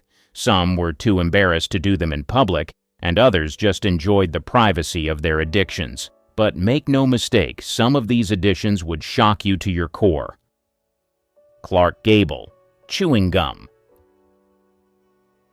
He may have been an amazing actor, but he just couldn't get enough of chewing gum. It was like his secret weapon. Every time he felt nervous or needed a little boost, out came a stick of gum. He'd chew like his life depended on it, sometimes even before a big scene. The funny part? There were times he'd walk onto set, ready to deliver a killer line, and realize halfway through that he was still chewing away. Ava Gardner, Coca-Cola. Ava Gardner was totally hooked on Coca-Cola. Like, she couldn't go a day without it. Her fridge was always crammed with bottles, and she made sure it was ice cold, just the way she liked it. Forget champagne or fancy cocktails. For Ava, Coke was the drink of choice. She used to joke that it was her version of bubbly, though let's be real, she probably loved it way more. If you ever caught her relaxing at home, odds are there was a Coke in her hand. James Dean, fast cars. He had a serious need for speed. Fast cars were his thing. He wasn't just a casual car guy, he lived for the thrill of racing and pushing the limits. Dean loved the adrenaline rush, the roar of the engine, the blur of the world as he zipped by. It was like he felt most alive when he was behind the wheel of a powerful machine. Sadly, his love for speed was also his downfall. That fateful day in 1955 when his Porsche 550 Spyder crashed ended his life far too soon. A legend lost to the very thing he loved most. Bette Davis, cigarettes. This woman smoked like it was her full-time job. Seriously, she was always lighting up. On set, off set, in interviews, you name it, she had a cigarette in hand. She didn't care who saw or what anyone thought. Smoking was just her thing. It's no surprise her voice had that iconic, raspy edge. It was practically marinated in tobacco. Rumor has it directors sometimes had to yell, "Cut," because her puffing added too much smoke to the scene. Marilyn Monroe, sleeping pills. The toll fame takes is indeed a big one. Marilyn had a tough time getting any shut-eye, and sleeping pills became her crutch. With her mind constantly racing, whether from the pressures of fame, heartbreak, or just her own restless thoughts, she'd turn to pills to finally get some peace. But here's the thing. Fame isn't a magic fix for inner struggles. For Marilyn, it was the opposite. The brighter the spotlight, the darker her nights seemed to get. Frank Sinatra, ice cream. After almost every show, he'd indulge in a scoop or two, or three. It didn't matter how late it was, ice cream was his ultimate comfort food. Some folks turned to a nightcap, but for old Blue Eyes, it was all about that creamy, sugary goodness. He even had his favorite spots where he'd sneak off for a cone or a sundae. It's kind of charming, isn't it? Judy Garland, pills. Her journey with pep pills started when she was just a kid in the Hollywood machine. Her handlers gave her these pills to keep her energized for long rehearsals and shoots, and then sleeping pills to knock her out at night. It was a vicious cycle that she couldn't break free from. The pressure to always be on, to stay thin, and to perform at her peak left her hooked.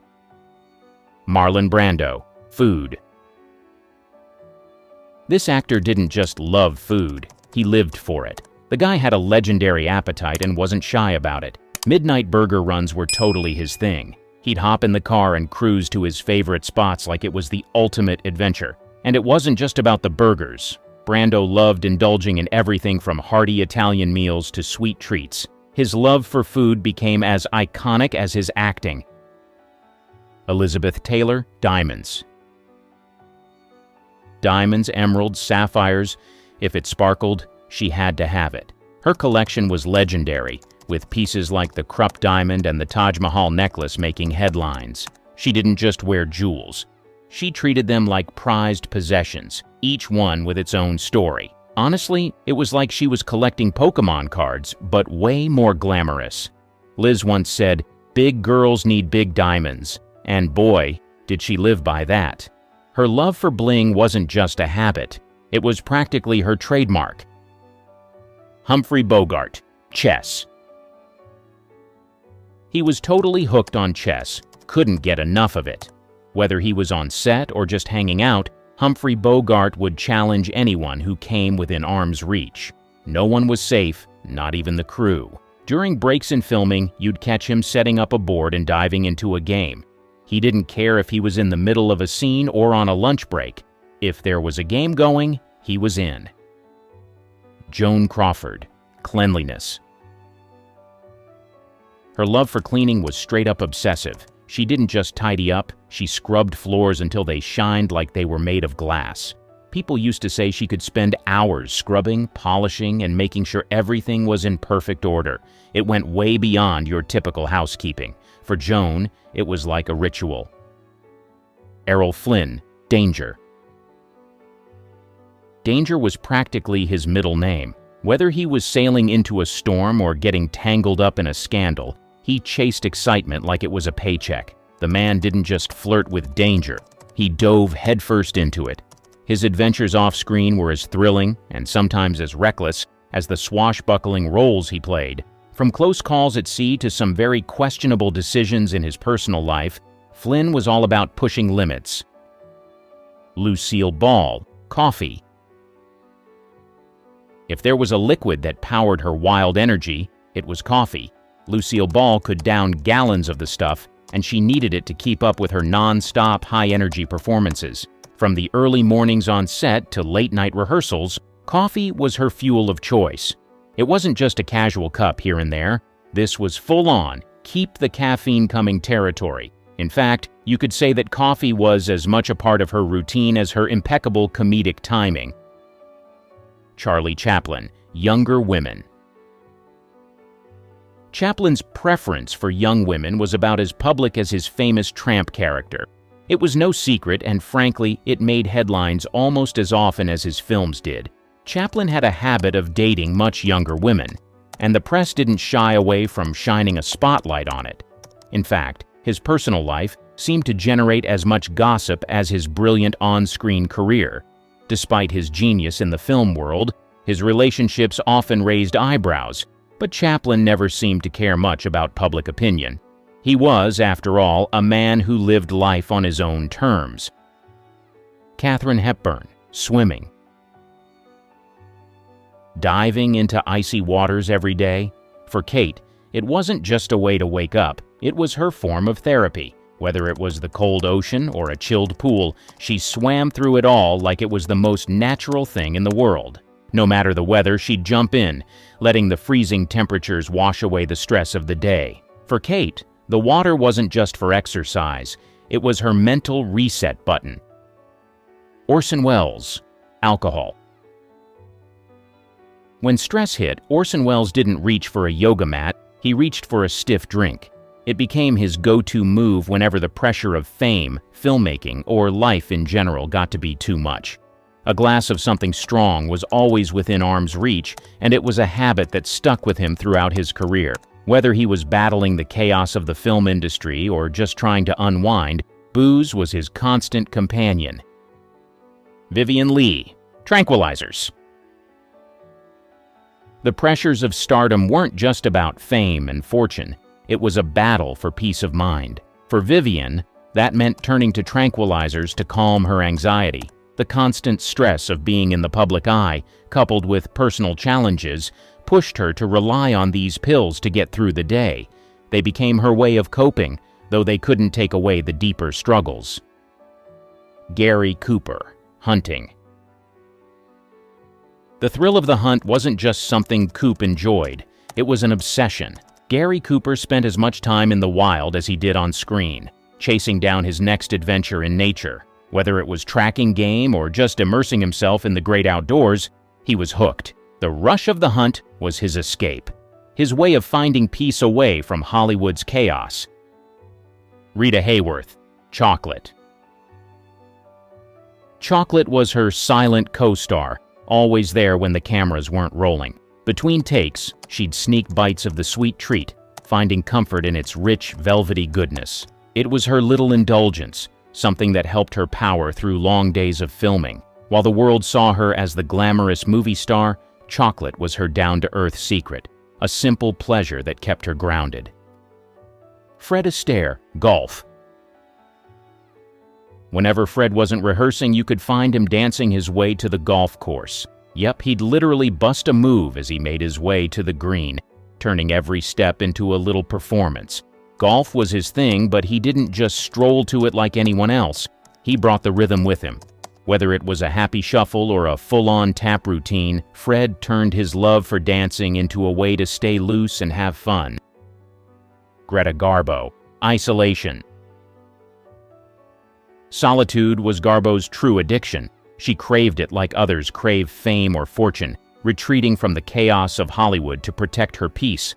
While everyone else was chasing the spotlight, she was all about escaping it. Garbo loved her alone time, and she'd go to great lengths to find it, whether it meant disappearing from the public eye for weeks or months. She'd take long, quiet walks or hide away in remote places just so she could breathe. Jean Harlow, Bleach.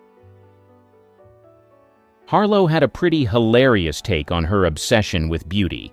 She joked that bleaching her hair was her real addiction.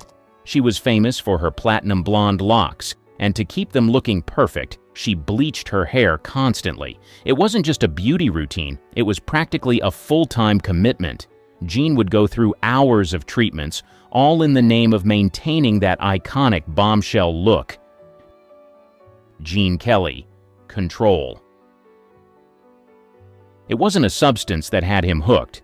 It was perfection. Gene Kelly was obsessed with getting every single detail just right. Whether it was a dance routine, a film scene, or even a small movement, he micromanaged it to the point of perfection. The guy was a perfectionist through and through, constantly refining his craft, never satisfied unless it was flawless. He pushed himself and everyone around him to deliver nothing less than the best. Mae West, Perfume. She wasn't just about wit and curves. She had a secret weapon that left everyone captivated. Perfume. Mae West would layer herself in it, practically bathing in the stuff, and she swore it was the key to her undeniable charm. To her, it wasn't just a scent. It was an extension of her persona, something that lingered long after she left the room. She believed it played a huge part in her allure, adding that final touch of magic that made her unforgettable. Cary Grant, LSD.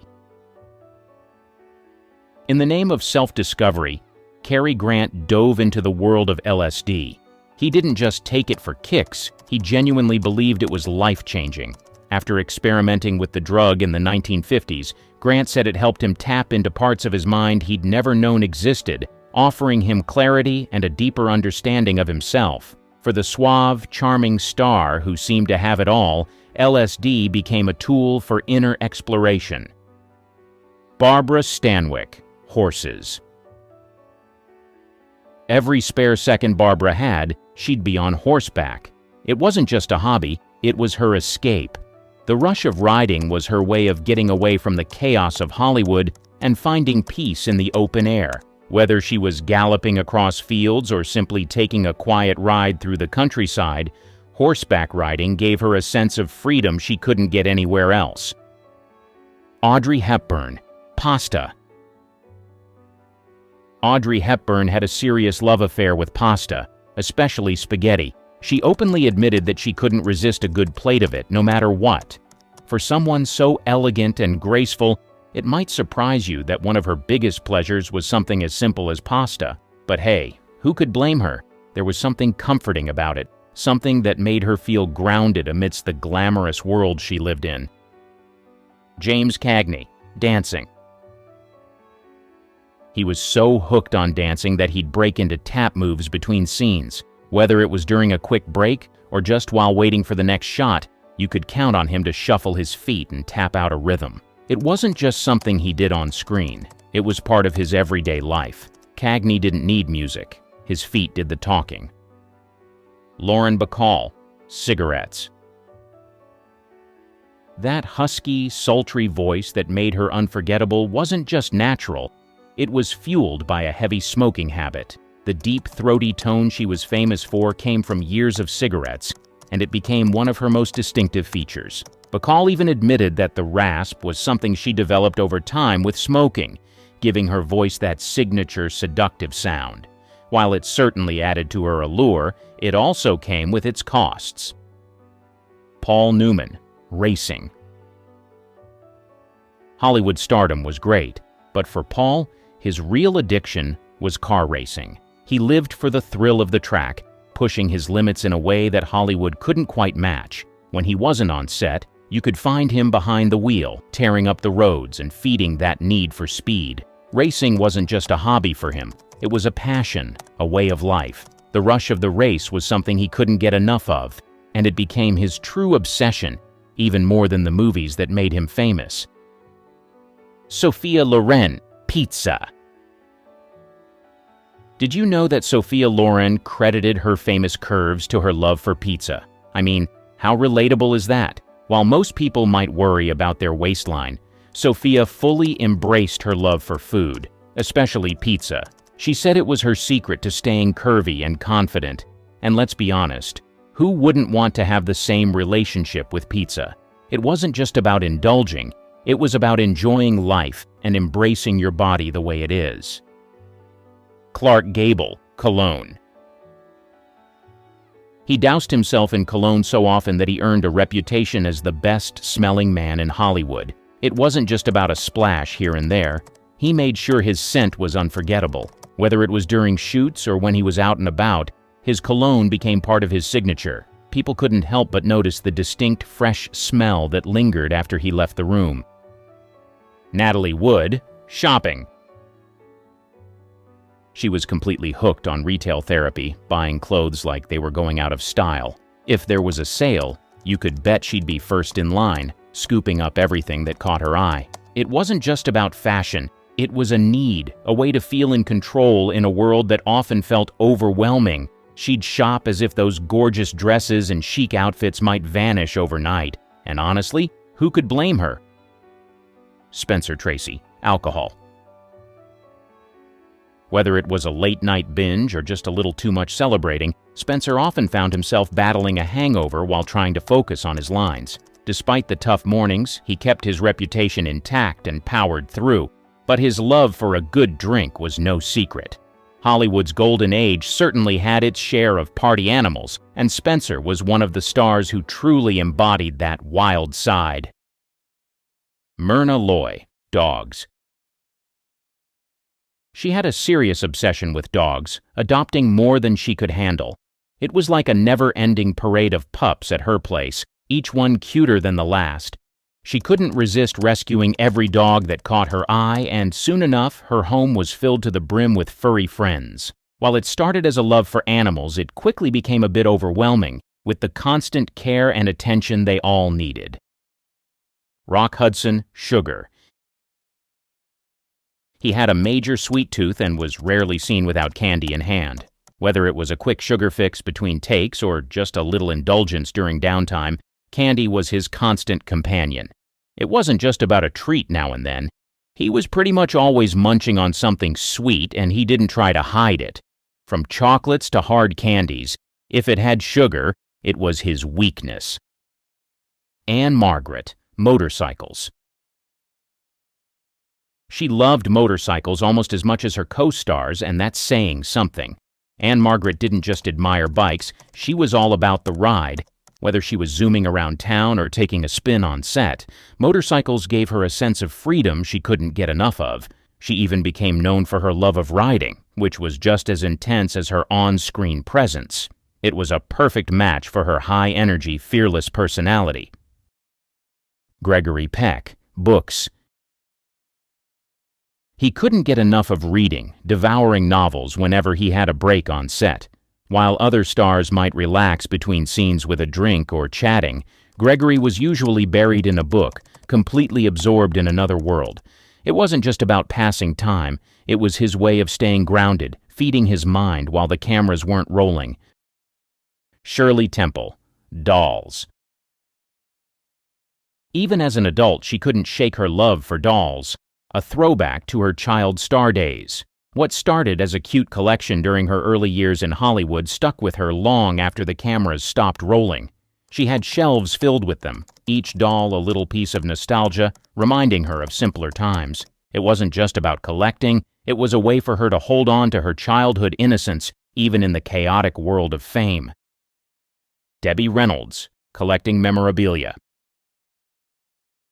She ended up with one of the biggest collections of Hollywood memorabilia, and it wasn't just because she liked the idea of it. Debbie seriously loved the history of Tinseltown. Her collection had everything, from vintage movie posters to costumes and personal items from classic stars. It wasn't just a hobby for her. It was like holding on to pieces of Hollywood's golden era. Every item had a story, and Debbie treated them like treasures. It was her way of connecting with the magic of the movies and the legends who made them. Clint Eastwood, jazz music. He wasn't just a fan, he was seriously into it, often collecting rare jazz records and attending live performances. In fact, some of his early roles were influenced by his love for the genre, and it was said that the rhythm and improvisation in jazz inspired his own acting style, especially in his iconic roles. Even with all the action-packed tough guy roles, Clint always made sure to keep jazz close to his heart. Bing Crosby, golf.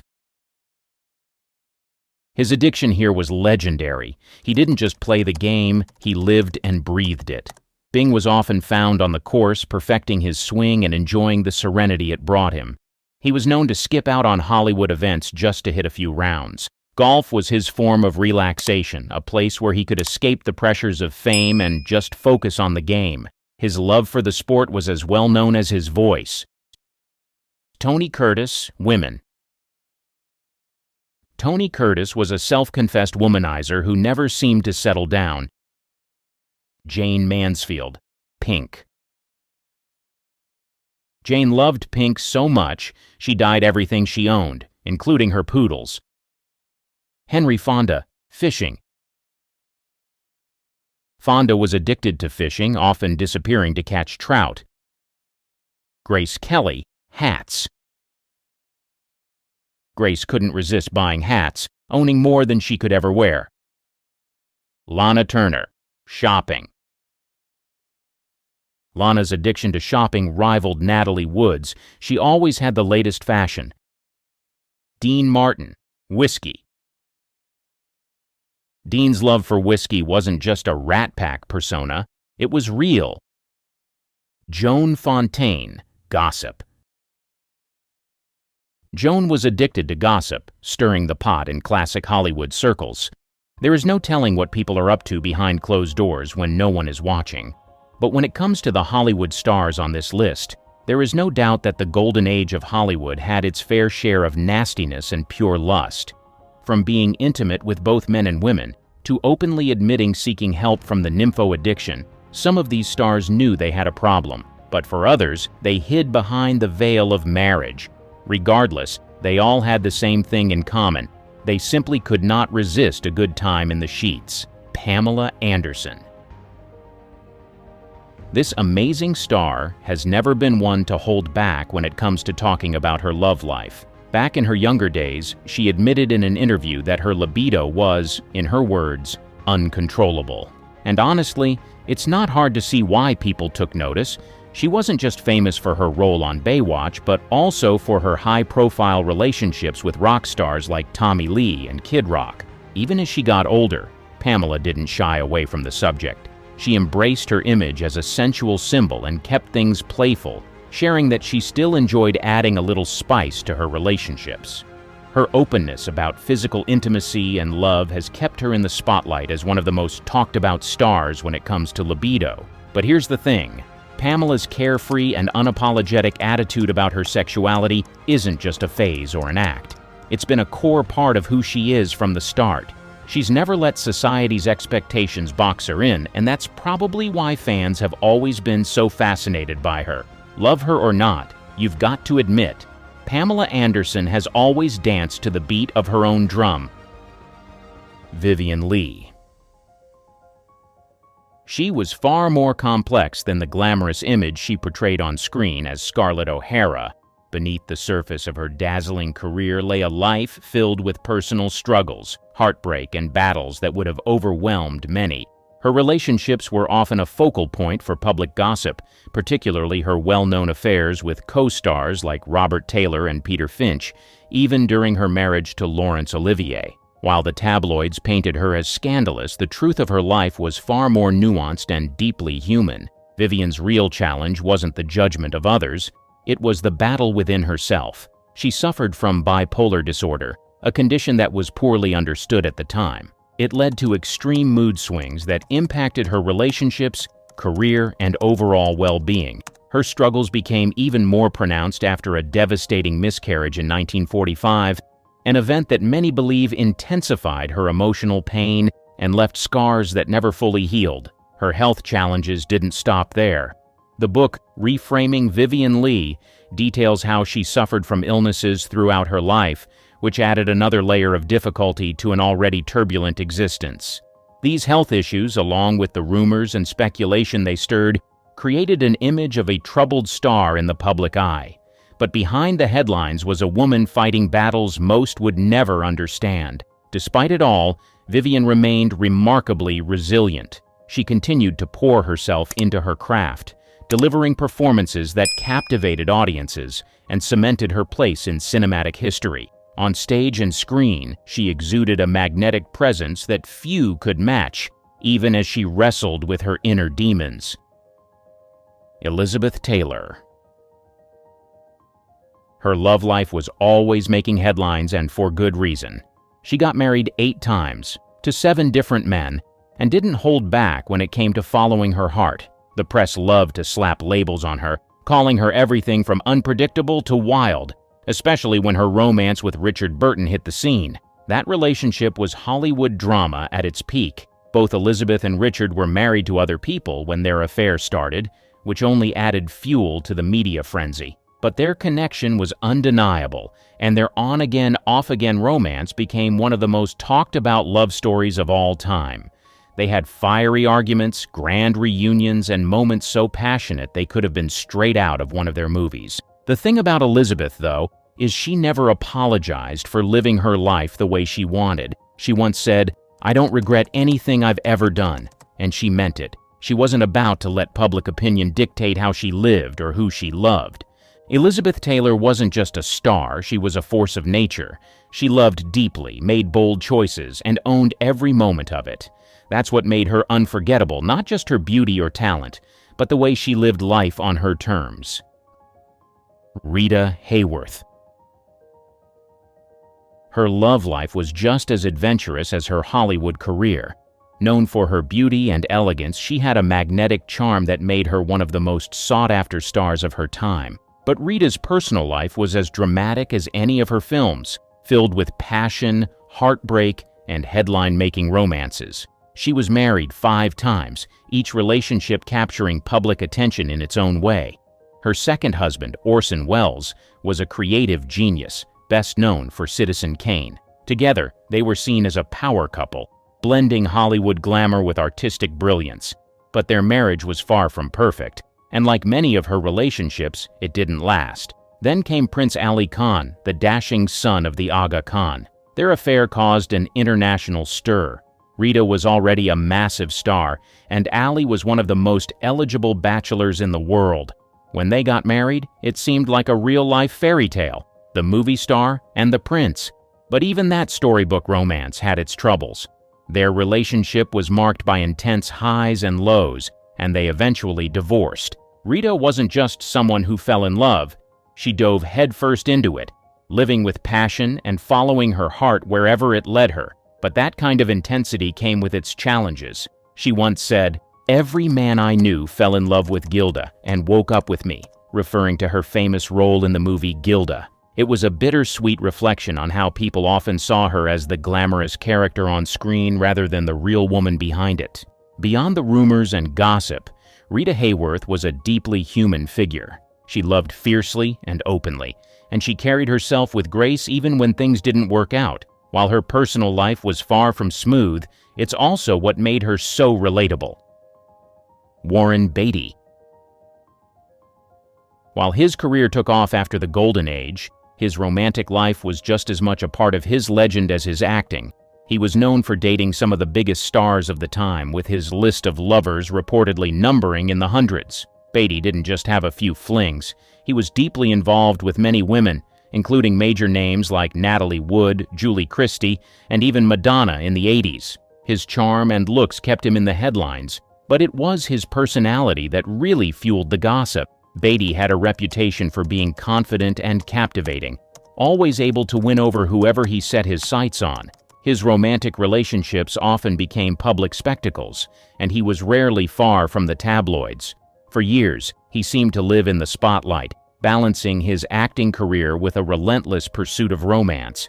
Despite his womanizing reputation, Beatty eventually settled down with actress Annette Bening, a move that surprised many who had grown used to his bachelor lifestyle. But even then, the stories of his past relationships continued to follow him, ensuring that his place in Hollywood history was as much about his personal life as it was about his films. Marlon Brando. Known not just for his incredible acting, but also for his wild, unpredictable love life. With his smoldering looks and undeniable talent, Brando quickly became a heartthrob, but his personal life was as intense as his performances on screen. He had numerous relationships with both men and women, making headlines for his openness and rebellious nature. Brando wasn't shy about his romantic interests, and over the years he fathered 11 children with different partners. His love life was as complicated and unpredictable as his roles, with many ups and downs. From his passionate relationships to his unorthodox lifestyle, Brando lived life on his own terms, constantly challenging Hollywood norms. Despite his many romantic entanglements, Brando was known for being deeply private about his personal affairs, leaving many details about his relationships to speculation. Still, his love life became as much a part of his legendary status as his groundbreaking performances, proving that he was not only a force on screen but off it too. Clark Gable. Often called the King of Hollywood, he was just as well known for his off-screen romantic life as he was for his iconic film roles. With his charm, good looks, and rugged appeal, Gable captured the hearts of women both on and off the screen. He was married 5 times, with each marriage making headlines in its own right. But it was his extramarital affair with actress Loretta Young that truly made waves. Their relationship resulted in a secret love child, a scandal that Hollywood tried to keep under wraps. Despite their affair happening while they were both married to other people, Young kept the child's existence a secret for many years, with Gable only acknowledging his daughter much later in life. This secret love affair and its fallout added a layer of complexity to Gable's otherwise polished public image. Gable's love life was often filled with drama, but it only added to the mystique of his public persona. His relationships were just as intense as his famous roles, and the stories behind them became as much a part of his life as the films that made him a legend. Zsa Zsa Gabor. A lot of people will go to great lengths to hide who they really are, especially when the rest of the world around them will not accept it. But not Zsa Zsa Gabor. This woman was bold, fearless, and unapologetic about her free-spirited lifestyle. With a personal life that kept the tabloids buzzing and known for her 9 marriages, she certainly wasn't shy about her love life. Each of her marriages seemed to be more high-profile than the last, and her relationships were often just as public. But it wasn't just her marriages that had people talking. Her flirtatious personality and quick wit made her one of Hollywood's most charming and talked-about stars.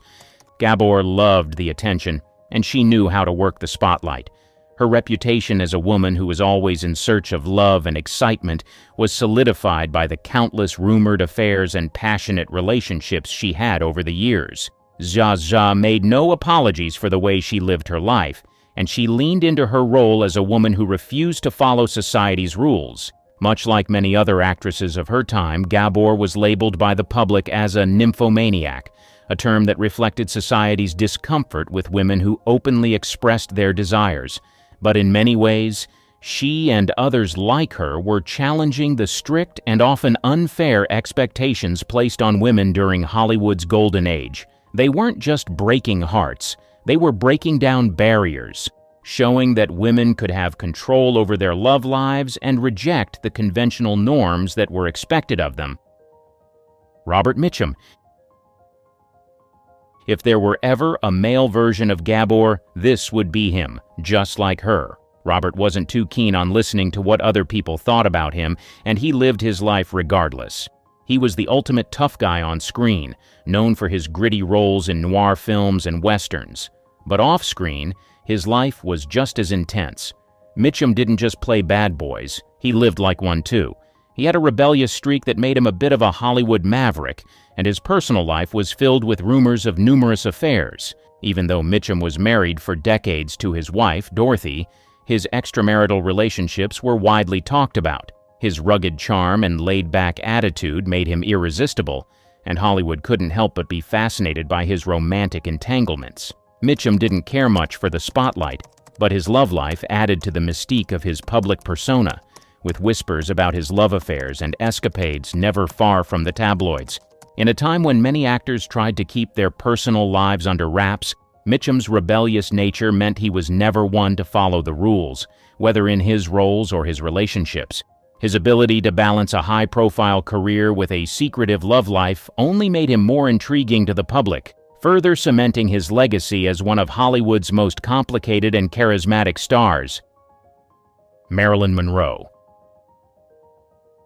We all know Monroe, don't we? So many things have been associated with her name: beauty, style, talent. But today, we will talk about her more intimate nature. She was Hollywood's ultimate bombshell, right?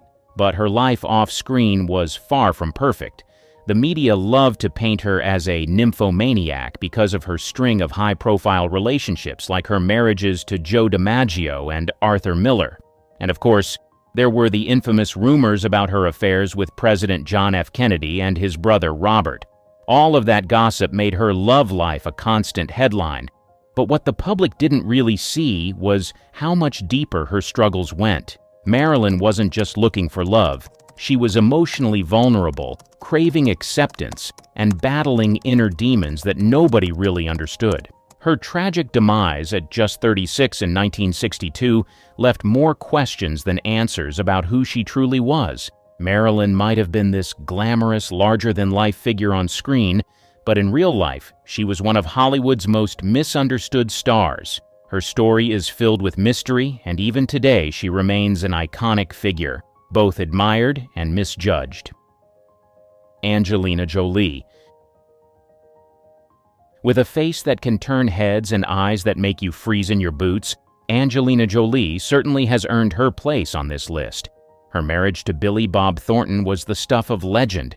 Remember when they wore vials of each other's blood around their necks? It was a relationship that constantly made headlines, especially since they were so open about their love life, often discussing it in interviews. Jolie's relationships have always sparked a lot of attention, largely because of her undeniable chemistry with her partners. Former lovers have shared stories about her adventurous side, like her love of incorporating knives into her intimate moments, which only added fuel to the media fire. While these days, Jolie focuses more on humanitarian work and raising her kids, her earlier reputation as a passionate, wild lover still follows her. That part of her story has become just as much a part of her public image as her acting career. Lana Turner. Her love life was just as dramatic as the roles she played on screen. With 7 marriages and countless affairs, she built a reputation for being unable to resist romance. She had high-profile relationships with men like Tyrone Power and Howard Hughes, but it was her scandalous affair with gangster Johnny Stompanato that really grabbed the tabloids' attention. Their relationship took a dark turn when, in 1958, Lana's teenage daughter Cheryl Crane stabbed Stompanato to death, ending a story filled with passion and violence. The media had a field day painting Lana as a woman whose love life led to tragedy. She was often labeled a nymphomaniac, a tag that stuck with her for years. But despite everything, Lana lived life on her own terms. She may have faced heartbreak and public judgment, but she never let that stop her from seeking love and living in the spotlight, even if it meant living through the consequences of her passionate choices. Tula Bankhead. She was loud, unapologetically bold, and never afraid to go after what she wanted. In an era when women were expected to fit into neat little boxes, Tula smashed every stereotype with ease. One of the things that really made her stand out was her open bisexuality. This was shocking to a lot of people at the time, especially since it wasn't something anyone openly talked about back then. But Tula didn't hide it. She had passionate love affairs with both men and women, with famous names like actor Gary Cooper and singer Billie Holiday being among her lovers. She didn't just have relationships, she lived them out loud, and everyone knew about it. Her love life wasn't some private affair, it was part of her public persona. She was so open about it that people couldn't help but talk about her. One of her most famous quotes was, "My father warned me about men and booze, but he never said a word about women and cocaine." It's clear she had no intention of apologizing for her wild ways, and she lived exactly how she wanted to, without a care in the world about what others thought. The press, of course, loved to make her the subject of gossip, often labeling her a nymphomaniac because of her adventurous love life. But Tula didn't let those labels stick. To her, she was just being herself, living free, wild, and in the moment, without caring what anyone thought. She was unapologetic, and that's part of what made her so fascinating to everyone around her. Charlie Sheen. Known for living life on the edge, his history of relationships with hundreds of women, including porn stars and escorts, Charlie became public long before the shocking revelation of his HIV diagnosis in 2015. Sheen's wild ways weren't exactly a secret. His personal life was often a topic of conversation, with stories about his outrageous parties, erratic behavior, and infamous scandals filling the tabloids for years. Even after learning of his HIV diagnosis, Sheen didn't slow down. He continued living the same hedonistic lifestyle, partying hard and engaging in reckless behavior despite the consequences. This led to massive public backlash, with many criticizing him for not taking his health and responsibilities seriously. But even with all the controversy, Sheen remained one of the most talked about figures in Hollywood. His behavior often overshadowed his acting career, but he was still able to stay relevant. proving just how much controversy seemed to follow him wherever he went. Despite all the ups and downs, Charlie Sheen's name was always in the spotlight. Whether it was for his role in 2.5 Men, his dramatic breakdowns, or his headline-grabbing personal life, Sheen was one of those celebrities who couldn't escape the constant buzz around him, good or bad. His story is a prime example of how scandal and fame often go hand in hand in the world of Hollywood. Michael Douglas. He was one of Hollywood's biggest stars and shocked fans in the 1990s when he admitted to seeking treatment for bedroom addiction. Known for his smooth charm and being a ladies' man, Douglas had always been in the public eye for his high-profile relationships and romantic escapades. His first marriage ended in part because of his infidelity, and the tabloids were filled with stories about his flings. It seemed like his personal life was just as dramatic as his Hollywood career. But over time, Douglas opened up about his struggles. In the 1990s, he revealed that his issues went beyond just the thrill of being with women. It was more complex than that. He admitted that his addiction was just a part of a bigger picture of personal challenges he was facing, and he made the brave decision to seek help. This was a side of Douglas fans had never really seen, and it showed a more vulnerable, honest side of the actor. Through all of this, Douglas found stability in his marriage to actress Catherine Zeta-Jones. She stood by him through thick and thin, including some of the toughest moments in his life.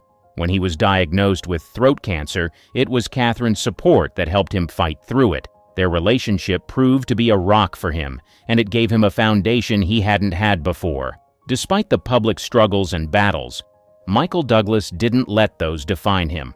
His career continued to thrive, with him taking on major roles and continuing to cement his place as a Hollywood icon. It was clear that while his personal battles had been tough, they didn't overshadow his talent or his legacy in the entertainment world.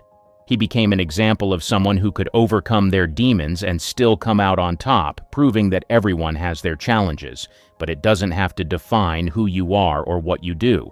Is it hard to believe that beautiful and successful actors would stoop so low as to be petty thieves, right? Well, not in all cases were these actors stealing out of a disorder. Some had other reasons behind their thefts. Whether it was legitimate or not, that's a question you can answer for yourself. Dorothy Lamour. In Hollywood's golden age, Dorothy Lamour was the sarong queen. Her exotic charm and roles in tropical films earned her the title. But behind the fame and luxury, few knew a quirky side to her. She had a habit of taking things that didn't belong to her. Dorothy was famous for her roles in the Road to series with Bob Hope and Bing Crosby, but she was just as well known among studio staff for her souvenirs. After a shoot wrapped, little props and costume pieces would sometimes mysteriously go missing. Jewelry, accessories, and even small set decorations would end up in Dorothy's possession. She wasn't stealing to be sneaky, though. She just loved keeping mementos to remind her of her work. Her co-workers would later laugh about it. She had a knack for making things disappear. Some thought it was harmless, while others believed it was her way of holding on to the memories of her success. After all, Hollywood was a tough business, and stars like Dorothy constantly worried about staying relevant. Even though she had this unusual habit, Dorothy remained a beloved figure in Hollywood. Her talent and charm were undeniable, and her little collecting quirk only made her more human. It's one of those stories that adds a touch of mystery and fun to the legacy of a Golden Age star. Hedy Lamarr. She was a Hollywood icon and a brilliant inventor whose work helped pave the way for modern Wi-Fi. However, even someone as extraordinary as Hedy had her controversies. One of the most shocking was a shoplifting accusation for jewelry in the 1960s. The story made headlines everywhere. Imagine this glamorous movie star, who had once been dubbed the most beautiful woman in the world, being dragged into court over some stolen necklaces and rings. It seemed unbelievable. Hedy, of course, denied everything and claimed it was all a big misunderstanding. She said she'd simply forgotten to pay, but the media wasn't buying it. They ran with the scandal, turning what might have been an honest mistake into a full-blown character assassination. For someone who had helped invent a groundbreaking technology during World War II, this was a humiliating moment. People couldn't reconcile the genius inventor with the idea of someone sneaking jewelry out of a store. Some whispered it was kleptomania, while others thought it was a cry for attention from someone who had faded from Hollywood's spotlight. Whether it was an accident or something deeper, the incident left a dent in Hattie's reputation. Still, it's just one chapter in her fascinating life story. From inventing frequency-hopping technology to becoming a Golden Age legend, Hattie Lamar's life proves that even the most glamorous stars can have some very human and surprising moments. Veronica Lake. With her famous blonde hair over one eye, Veronica was the 1940s Hollywood beauty. But like many stars, her life took a turn when fame began to fade. As her career declined, so did her finances. This led to a much less glamorous chapter in her life, and a surprising scandal. At one point, Veronica was accused of shoplifting from a department store. The news shocked her fans. They remembered her as the glamorous star of films like Sullivan's Travels and This Gun for Hire. What could have led a Hollywood icon to something like this? Some people said it was just a misunderstanding, that Veronica didn't mean to steal anything. Others, however, weren't so sure. By then, she was struggling to make ends meet. The pressure to maintain some normalcy might have played a role. The incident was a stark reminder of how quickly Hollywood can turn its back on its stars. Veronica, who had once been a household name, was now caught in a moment that painted her in a completely different light. Still, her story is a complex one. Whether the shoplifting accusation was true or not, it showed how even the brightest stars could struggle when the spotlight dimmed. Veronica's life may have been filled with highs and lows, but her legacy as a Golden Age icon remains unforgettable. That little scandal? Just another twist in the fascinating story of a woman who was more than her famous hair and glamorous image. Zsa Zsa Gabor. Known for her dazzling jewelry, over-the-top charm, and unapologetic love for luxury, she lived life as if it were one big, fabulous performance. But Zsa Zsa's high society antics also came with whispers of some rather cheeky behavior, like the time she was rumored to help herself to items from high-end boutiques. According to the gossip, Zsa Zsa had a habit of taking things without paying, brushing it off as if it were a perk of being Zsa Zsa Gabor.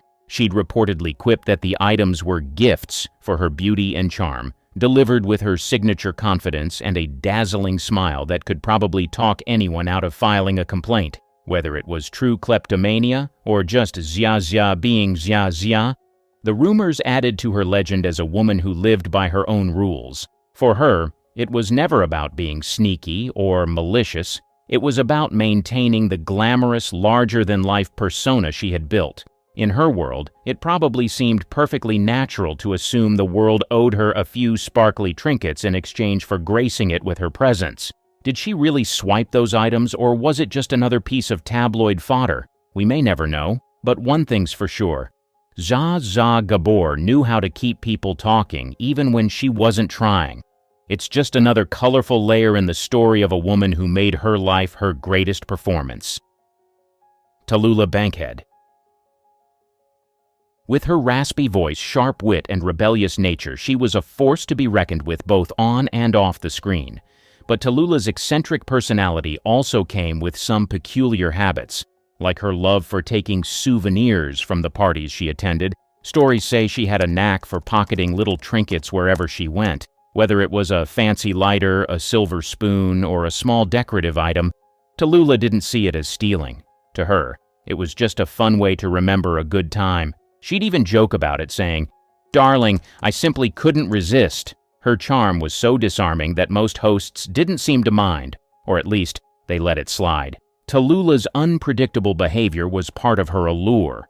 She lived by her own rules and never cared much for what others thought. To her, life was one big adventure, and she was going to enjoy every minute of it, trinkets and all. Whether you see it as a harmless quirk or a touch of kleptomania, this little habit of hers only adds to the legend of Tula Bankhead, a woman who knew how to make an impression and leave with a little keepsake to boot. Elizabeth Taylor. She was famous for her beauty, talent, and love of all things luxurious. But she was also rumored to have a habit of holding on to valuable items from her film wardrobes. Whether it was a sparkling piece of jewelry or an elegant gown, Taylor seemed to think these treasures were hers to keep. Unlike some other stars accused of kleptomania, Elizabeth's actions appeared more rooted in entitlement than compulsion. She reportedly saw the costumes and accessories as part of the rewards for being Elizabeth Taylor, a global icon and a box office queen. After all, who could blame her for wanting to keep a diamond necklace or an exquisite dress that she had brought to life on screen? While some studios grumbled about the missing items, others were too starstruck by Taylor's larger-than-life presence to make a fuss. And honestly, could you really say no to Elizabeth Taylor? Her confidence, charm, and commanding presence probably made it hard for anyone to argue with her. Whether you view this as a diva moment or just a star claiming what she felt was rightfully hers, it's undeniably part of Taylor's legendary persona. She didn't just star in movies, she lived like a queen, and queens don't return the crown jewels. It's just one more story that adds to the myth of Elizabeth Taylor, a woman who always got what she wanted, even if it wasn't officially hers. Mae West. Despite the great things you probably associate her with, Mae also had a lesser-known reputation for helping herself to little trinkets and treasures, especially when she thought no one would notice. Rumor has it that Mae had a soft spot for jewelry and other shiny objects. On more than one occasion, items from film sets or private parties mysteriously disappeared, only to later be spotted in Mae's possession. When confronted, she'd dismiss the accusations with a sly smile and a witty remark, making it nearly impossible to stay mad at her. "Darling," she might say, "I never take anything that doesn't match my style." Mae's habit wasn't exactly kleptomania. It was more like Mae being Mae. She believed she was entitled to the finer things in life and didn't see the harm in keeping a few extra souvenirs. After all, she was Mae West, the woman who could charm just about anyone with her signature sass and confidence. While her actions might have raised eyebrows, they only added to the legend of Mae West. She lived by her own rules, collected her own treasures, and left a trail of unforgettable stories in her wake. For Mae, life was a stage, and she was always the star, props and all. Joan Crawford. Everything in her life had to be just right. Her image, her performances, and even the decor in her home. But her eye for detail came with a peculiar habit. She was known to forget to return things she took a liking to, whether it was a prop, costume, or even a piece of set furniture. Studio gossip swirled for years about Joan's tendency to take items from movie sets. If a prop caught her eye or a costume perfectly suited her style, it wasn't unusual for it to mysteriously vanish. Rumor had it that she'd claim it was for research or character development, but somehow those items always seemed to end up in her home. From elegant gowns to luxurious furniture, Joan's idea of borrowing was a bit more permanent. Her perfectionism extended beyond her career. She was known to curate her home to reflect her impeccable sense of style, and she wasn't shy about bending the rules to get what she wanted. For Joan, it wasn't about kleptomania.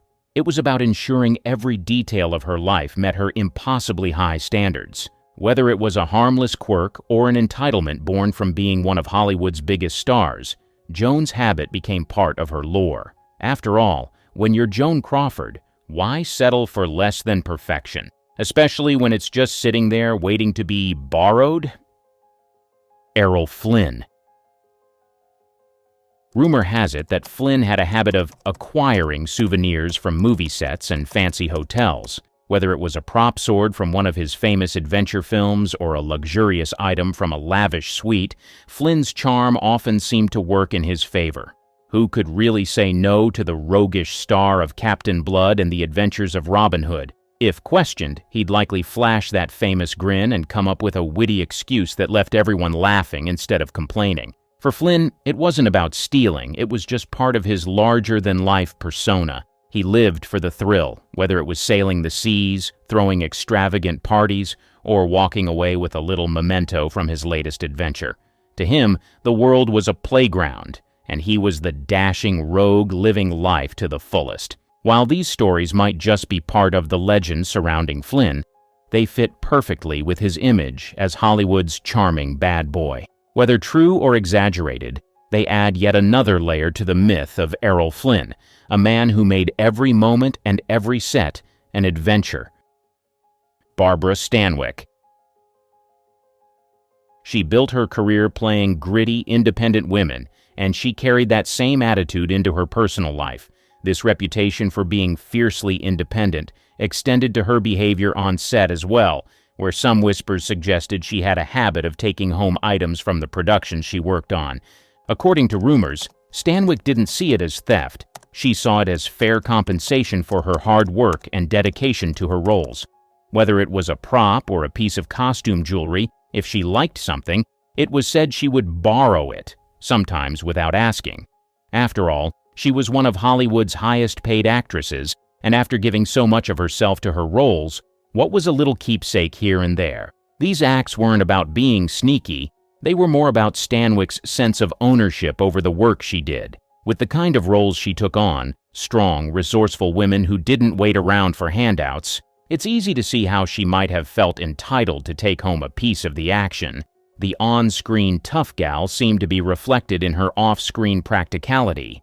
Though not widely reported or as infamous as other stars' kleptomania rumors, Stanwyck's supposed habit adds another layer to the image of a woman who worked hard, played hard, and wasn't about to ask permission for what she believed was rightfully hers. Lana Turner. As the ultimate blonde bombshell of Hollywood's golden age, Lana was always at the center of attention, known for her stunning beauty, glamorous image, and tumultuous love life. She was one of the most talked-about stars of her time. But while her movie career and personal drama often made headlines, there were also whispers about some of her more questionable behaviors. Among the gossip was the suggestion that Lana had a habit of walking off with items from movie sets or high-end boutiques. Whether it was a piece of jewelry, a prop from one of her films, or an expensive accessory, rumors circulated that Lana didn't always bother to return the things she borrowed, or sometimes even those she didn't. The media and the public were so enchanted by her charm and beauty that any accusations of theft tended to get lost in the noise of her fame. In a way, Lana Turner's allure was so powerful that people were more likely to overlook or downplay these allegations. She was the picture of elegance and perfection, and who could resist her captivating presence? If she forgot to return something, it was often dismissed as just another quirk of her star status rather than a serious accusation. Though the stories about her kleptomaniac tendencies never became widely known or confirmed, they added another layer to her mystique, just another piece of gossip to fuel the legend of Lana Turner, the woman who seemed to have it all, and maybe a little extra too. Clara Bow. They called her the dazzling it girl of the 1920s. She was the embodiment of Hollywood glamour during the silent film era. With her captivating smile, fiery red hair, and magnetic screen presence, she captured the hearts of audiences and critics alike, becoming the first true superstar of Hollywood. But behind the glitz and glam of her fame, Clara Bow's life was filled with more complexity than the average fan could imagine, including rumors of her helping herself to a few items that didn't quite belong to her. Bow came from humble beginnings, growing up in poverty in Brooklyn, New York. She wasn't born into the luxury and fame that would later define her career, so when she hit it big in Hollywood, it's believed that she was eager to hold on to the opulence she'd finally achieved. In an industry known for its wealth and extravagance, Bow might have felt a need to secure a little piece of the lifestyle she had only dreamed of as a child. And that, according to some stories, may have led her to pocket a few items here and there, whether they were jewelry, costumes, or even small props from the sets she worked on. Rumors swirled about Bow's penchant for taking things that caught her eye. Whether it was a dazzling necklace from a film wardrobe or a beautiful piece of furniture from a movie set, there were whispers that Clara Bow didn't always ask before she took something that she thought was just too beautiful or too valuable to leave behind. For someone who had spent her early years struggling and scraping by, the notion of acquiring these treasures likely felt like a reward for everything she had fought for. Some of the stories suggested it wasn't a malicious habit, but more of a coping mechanism for Bow, a way to hold on to a piece of the dream that had finally come true. She had gone from being a poor girl in Brooklyn to one of the most sought-after stars in Hollywood, so perhaps taking a little something here and there was her way of holding on to that dream, of making sure she never went back to the life she had before. Her reputation as Hollywood's it girl only made matters more complicated. She was adored by fans, but often criticized by Hollywood insiders for being a bit too wild and impulsive. Her actions, if they were ever noticed, were often dismissed as the behaviors of a star who had grown accustomed to getting what she wanted. Beau's larger-than-life persona, filled with both charm and scandal, made it easy for the public to forgive, or at least ignore, her alleged kleptomania. Despite the whispers about her behavior, Clara Beau's career didn't suffer much from these rumors. Marlene Dietrich. The German-born actress and singer was one of the most glamorous and enigmatic stars of Hollywood's golden age. Known for her striking beauty, sultry voice, and commanding presence, Dietrich captivated audiences around the world with her portrayals of strong, sophisticated women. But behind the allure and elegance, there were rumors that Dietrich had a bit of a penchant for collecting luxury items, sometimes without permission. Dietrich's love for luxury was well known. She was known to wear designer gowns, flaunt stunning jewels, and attend extravagant parties, living a lifestyle that perfectly matched her on-screen persona. She wasn't just a star, she was an icon of sophistication and refinement, someone who seemed to have the world at her feet. But with such a high-profile life came whispers about her behavior off-camera, particularly in relation to her occasional habit of collecting things that caught her eye. Rumors suggest that Dietrich often took small but expensive items, jewelry, trinkets, or even fashionable accessories, from private parties, movie sets, or even luxury boutiques. It wasn't so much about stealing as it was about her discerning eye and an apparent sense of entitlement to the finest things life had to offer. In a world where she was surrounded by opulence, it might have seemed perfectly natural to her to take home a piece of the luxury she admired. One of the reasons this behavior might have flown under the radar was Dietrich's undeniable charm and elegance. Her impeccable poise and unearthly beauty made it easy for people to overlook or forgive any minor infractions, especially when they came from someone as mesmerizing as Dietrich. If she happened to forget to return an item, no one was likely to challenge her. After all, she had a magnetic presence that made her irresistible, and her fame provided her with a sort of shield from any real scrutiny. Dietrich's reputation as a glamorous diva also added a layer of mystique to her rumored kleptomania. In a way, it was almost fitting. She was the embodiment of the Hollywood starlet who could do no wrong. If she took a piece of jewelry or a piece of decor from a set, it was almost as if she deserved it. After all, she was Marlene Dietrich. This attitude may have been compounded by her early experiences in Europe, where she struggled to make ends meet before her rise to fame. Coming from a modest background, she was known to have a complex relationship with wealth and luxury, appreciating it perhaps more than those born into privilege. Her penchant for collecting items also became part of her larger-than-life persona. Dietrich's life was filled with intrigue, from her love affairs to her fierce independence. Taking things, whether consciously or subconsciously, seemed like just another part of the bold character she had cultivated. A woman who could make headlines for being a star on screen could just as easily make them for her less-than-glamorous tendencies off-screen. While these stories were never fully substantiated, they contribute to the myth and allure of Dietrich's legacy. She was the kind of star who defied convention, and her rumored kleptomania only added to the mystique that surrounded her. Whether or not she truly helped herself to a few luxury items during her rise to fame, the rumors fit perfectly with the persona of a woman who was unapologetically herself and who lived life on her own terms.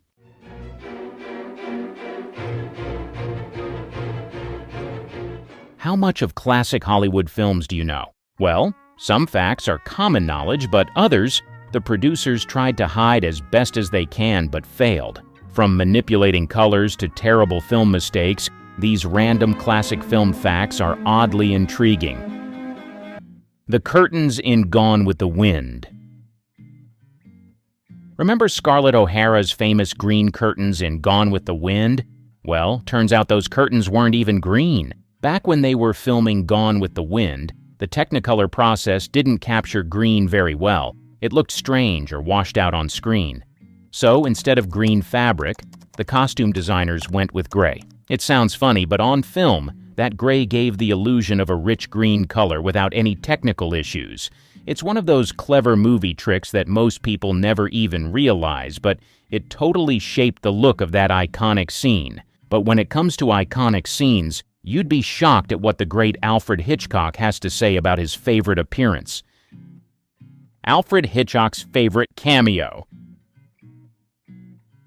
If you know anything about Hitchcock, aside from the fact that he was such a filmmaking genius, he was also famous for his cameos. In nearly all of his movies, he'd pop up for a few seconds, maybe walking a dog, reading a newspaper, or just blending into a crowd. But here's the twist. His favorite cameo moment wasn't even his own. Instead, Hitchcock claimed he admired Cary Grant's walk in North by Northwest, 1959, more than anything he'd done himself. He thought the way Grant moved in the film looked incredibly Hitchcockian. Somehow, Grant captured the mysterious, slightly unsettling vibe that Hitchcock loved to create. It's like Grant's stride became a cameo for Hitchcock's whole style, without the director even being on screen. It appears some movies are just so great, even the actors like to take a piece home, like this next actor, Bela Lugosi and his cape. Did you know that even off-screen, Bela couldn't seem to let go of Dracula? After his iconic role as the vampire, Lugosi became so attached to the character that he actually wore his Dracula cape just about everywhere. He'd show up at parties, events, and even in his own home draped in that same black cloak as if he were still in character. He was so tied to the role that he even requested to be buried in his cape when he passed away. Did you know in some other movies they manipulate a lot of things to give us certain legendary images, like this next one? The Wizard of Oz slippers. Dorothy's ruby slippers in The Wizard of Oz weren't always meant to be red. In the original book by L. Frank Baum, her shoes were actually silver. But when MGM started working on the film, they realized they could use the new Technicolor technology to make the visuals pop. Red was more eye-catching on screen than silver, so they made a bold choice and changed Dorothy's shoes to ruby red. It was a simple color switch that created one of the most iconic props in movie history. As far as Hollywood history is concerned, on-screen romances were often real, all except these two.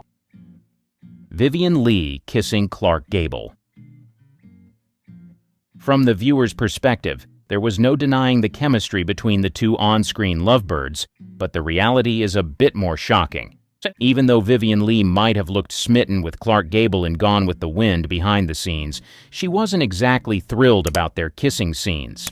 In fact, she reportedly complained about Gable's breath, saying it was pretty bad, and all because of his dentures. You see, Gable had dental issues and wore false teeth, which didn't exactly make those romantic moments easy for Leigh. Remember how they manipulate movies to produce curated content? Well, this next one takes the cake. Marilyn Monroe's iconic white dress. In The 7-Year Itch of You, the iconic white dress donned by Marilyn Monroe wasn't actually white. While it looks perfectly white on screen, the filmmakers had to work around the limitations of the lighting and cameras of the time. Pure white would have been too bright and would have overexposed, so they chose a slightly cream-colored fabric instead. This way, the dress wouldn't look too washed out under the intense studio lights, and it still gave that classic dazzling effect on screen. It's a small detail, but one that made a big difference in creating that unforgettable scene. Speaking of unforgettable scenes, this next actor seemed very forgetful on set. Marlon Brando couldn't memorize lines. In The Godfather, Marlon Brando famously used cue cards, which were hidden all over the set. In some scenes, his lines were even taped to the actors' foreheads so he could read them while looking at them. Brando believed that not memorizing his lines made his performance feel more spontaneous and natural. It's a funny trick that helped him bring the unforgettable character of Vito Corleone to life, without having to rely on his memory. What is your memory of the film, My Fair Lady? Probably the amazing singing, right? Well, this would burst your bubble. The singing in My Fair Lady.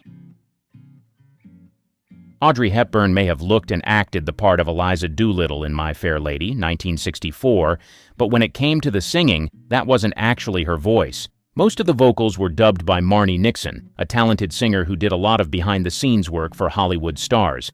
Hepburn worked hard and practiced the songs for months, but the studio ultimately decided Nixon's voice fit the role better. Hepburn was disappointed, but she put her heart into acting, and together they created a performance that's still beloved today. For some films, it's all fake performance, but this next scene took being realistic to the next level. The horse's head scene from Godfather. In this chilling scene, the character of Jack Woltz, a Hollywood producer, wakes up to find the severed head of his prized racehorse placed in his bed as a warning from the mafia. Now, most people may have concluded that the horse's head in that scene was fake, but believe it or not, it wasn't fake. It was real. The production used an actual horse's head, which they acquired from a dog food company. The crew made sure the head was fresh and lifelike, and it was so realistic that actor John Marley, who played the character receiving it in his bed, was genuinely horrified. The scene is shocking enough as it is, but knowing it was a real horse's head makes it even more unsettling. What's even more unsettling when fans learn about it is this next part. The piano in Casablanca. Remember that piano where Sam plays As Time Goes By? Well, it wasn't just an ordinary prop. It's become almost as iconic as the movie itself. But here's the thing. There wasn't just one piano used in the film. In fact, the famous piano that Sam plays in Rick's Cafe was sold multiple times over the years, often being touted as the only Casablanca piano. However, there were actually several pianos used during the filming, and the one that ended up being sold at auction wasn't even the original. It's a fun fact that adds a little mystery to the film's history. Just how many real pianos did the movie really have? Well, hopefully, no one stole any, which is more than can be said for the props in this next movie.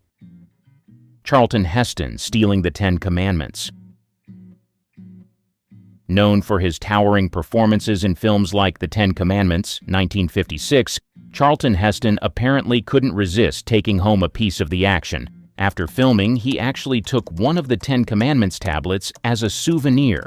Heston, who played Moses in the epic film, reportedly loved the idea of keeping a relic from such an iconic movie, and the tablet became a bit of a personal memento. But sometimes personal mementos can become public property just like this. Red Jacket in Rebel Without a Cause. James Dean's famous red jacket in Rebel Without a Cause, 1955, became almost as iconic as the actor himself. But here's the twist. After the film was done, the jacket didn't just sit in a costume department. It was reused in other teen movies of the 1950s and 60s. Studios loved the idea of reusing such a recognizable piece of clothing to save money, and the jacket showed up in various films, becoming a kind of recycled symbol of rebellious youth. It's one thing for an object to be recycled. This actor had his face transformed and recycled for our viewing pleasure. Frankenstein's makeup. Boris Karloff's monster, Frankenstein, 1931, is one of the most terrifying characters in film history, but what's even scarier is how the makeup was created. Karloff had to endure hours of makeup application to transform into the monster, but it wasn't just time-consuming. It was also incredibly uncomfortable. The famous flat-top head was made from layers of plaster and rubber, and Karloff had to be sewn into his costume every day.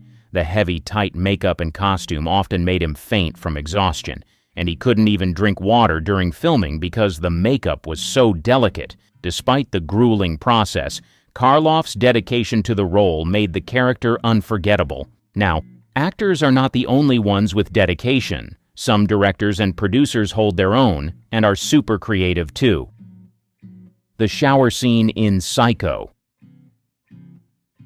In Psycho, 1960, Alfred Hitchcock pulled off one of the most iconic scenes in horror history, the shower scene that took a bloody turn. But the blood you see in that scene isn't actually blood at all. Since the film was shot in black and white, Hitchcock used Hershey's chocolate syrup instead. The syrup was the perfect consistency to mimic blood. and its dark, rich color looked realistic on camera. It's a clever little trick that helped make the infamous shower scene so unsettling, and it's hard to watch it today without thinking about the sweet ingredient behind such a terrifying moment. For this next actress, the Ingridnet of her appeal was so obvious to all. Betta Grayble's iconic legs. Her legs were her signature feature, and she knew just how valuable they were.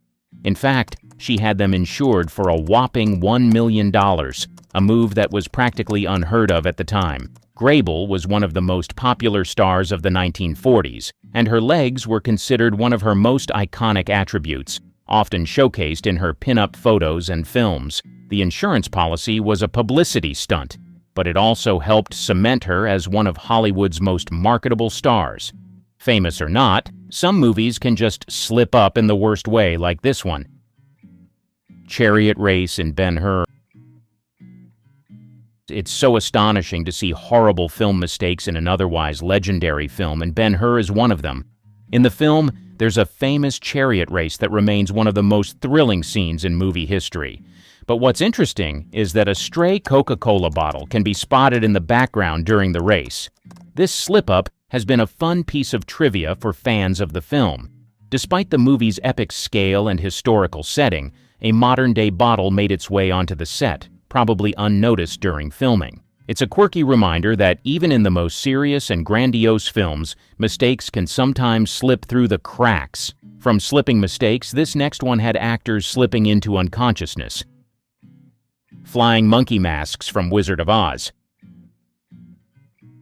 The iconic flying monkeys were not just a creepy part of the fantasy world of Wizard of Oz. They had a rather unsettling real-world detail. The masks the actors wore for their roles as the flying monkeys were so uncomfortable and hot that many of the actors would faint during the filming. Some of the performers even had to be helped off the set because they couldn't see through the masks and struggled to breathe. Despite the discomfort, those flying monkeys went on to become one of the most terrifying parts of the film, adding to the eerie atmosphere of the Wicked Witch's army. The fake shark in Jaws. The film's iconic shark, Bruce, wasn't exactly the smoothest operator. The mechanical shark frequently malfunctioned during filming, causing a lot of frustration for director Steven Spielberg and his crew. In fact, the shark broke down so often that Spielberg had to get creative. Instead of showing the shark constantly, he used suspense and sound to build tension, making the audience fear the shark before they even saw it. This decision ended up being one of the film's greatest strengths, and it helped Jaws become the thrilling classic we know today. Sometimes, a mistake in Hollywood can lead to something even better. King Kong's roar. The terrifying roar of King Kong in the 1933 film, King Kong wasn't created by a lion, as many people believe. Instead, the iconic sound was a mix of various animal noises. The filmmakers combined the roars of a lion, tiger, and elephant, then added a touch of a hawk's cry to make it sound even more menacing. The result was a unique and unforgettable roar that helped establish King Kong as one of cinema's most fearsome creatures. It's a clever example of how sound design, using different elements together, can create something larger than life. Stray cat in Godfather. The cat that Marlon Brando holds in the famous opening scene wasn't part of the script at all. It was just a stray that wandered onto the set during filming. Brando, being the improviser he was, decided to pick it up and include it in the scene. The cat's calm and unbothered demeanor added a surprising contrast to the tense, dramatic moment, giving Vito Corleone an unexpected air of control and serenity.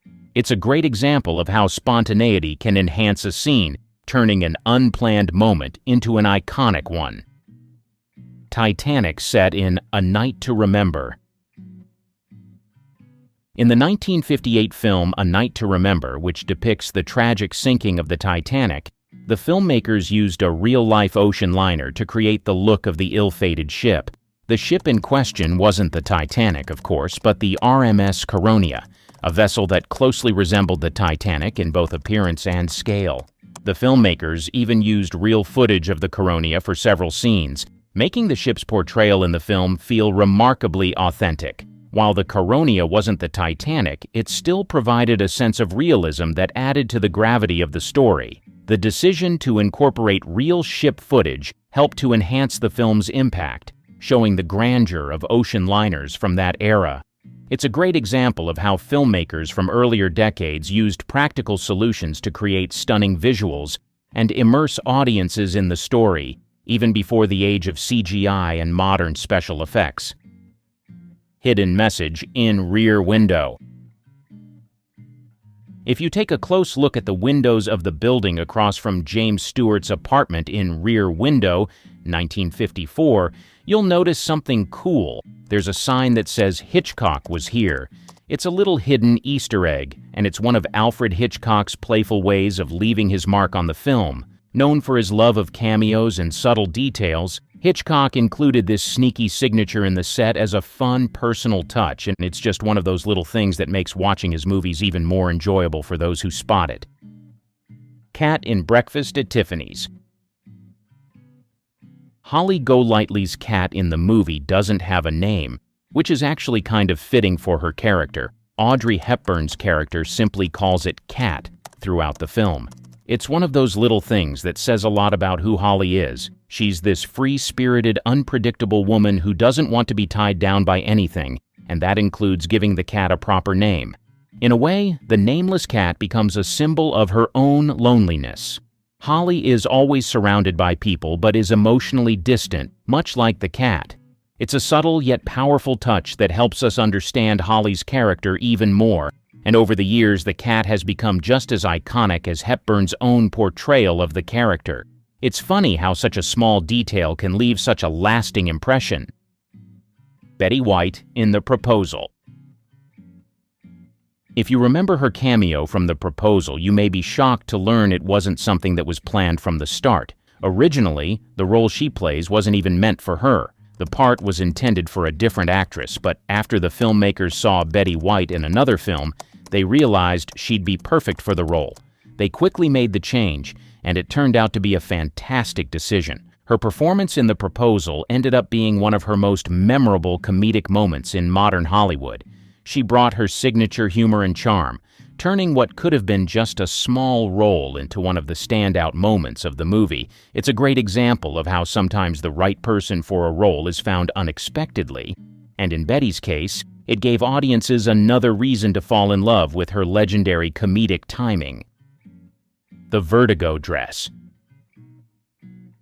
The iconic green dress Kim Novak wears in Vertigo, 1958, wasn't just a random costume. It was actually custom-made just for her. Alfred Hitchcock, known for his meticulous attention to detail, was very specific about how he wanted the dress to look. He even insisted on a special shade of green, one that would perfectly match the film's eerie, mysterious tone. This dress is featured in one of the most pivotal scenes in the movie, when Novak's character, Judy, undergoes a dramatic transformation. The green color itself plays a symbolic role, reflecting the themes of obsession and the uncanny that run throughout the film. It's a perfect example of Hitchcock's genius in using every detail, from costumes to colors, to deepen the atmosphere and enhance the story. Fake snow in White Christmas. The snow in the famous White Christmas number wasn't real at all. Instead, it was made from a mixture of soap flakes and other materials designed to look like snow on screen. The filmmakers had to get creative since real snow wouldn't work for filming indoors, especially under the bright studio lights. However, the fake snow had a bit of a problem. It was so light that it often got stuck in the performers' costumes. Between takes, the actors would have to be brushed off to get rid of the snow that clung to them. It's a small behind-the-scenes detail, but it shows how making something look perfect on camera often comes with unexpected challenges. Dog-paid actor in Wizard of Oz. Here's an interesting fact of the movie. The dog playing Toto was actually paid more than the Munchkin actors. Toto, the adorable terrier, earned $125 a week for his role, while the Munchkin actors were paid only $50 a week. It's one of those oddities in film history that highlights how animal stars were sometimes treated more lavishly than human actors. While it may seem surprising today, it was a reflection of how Hollywood viewed animals as major assets to a production. Plus, Toto's role was pretty significant in the film, so maybe it makes sense he earned a little extra. Skull Island set in King Kong.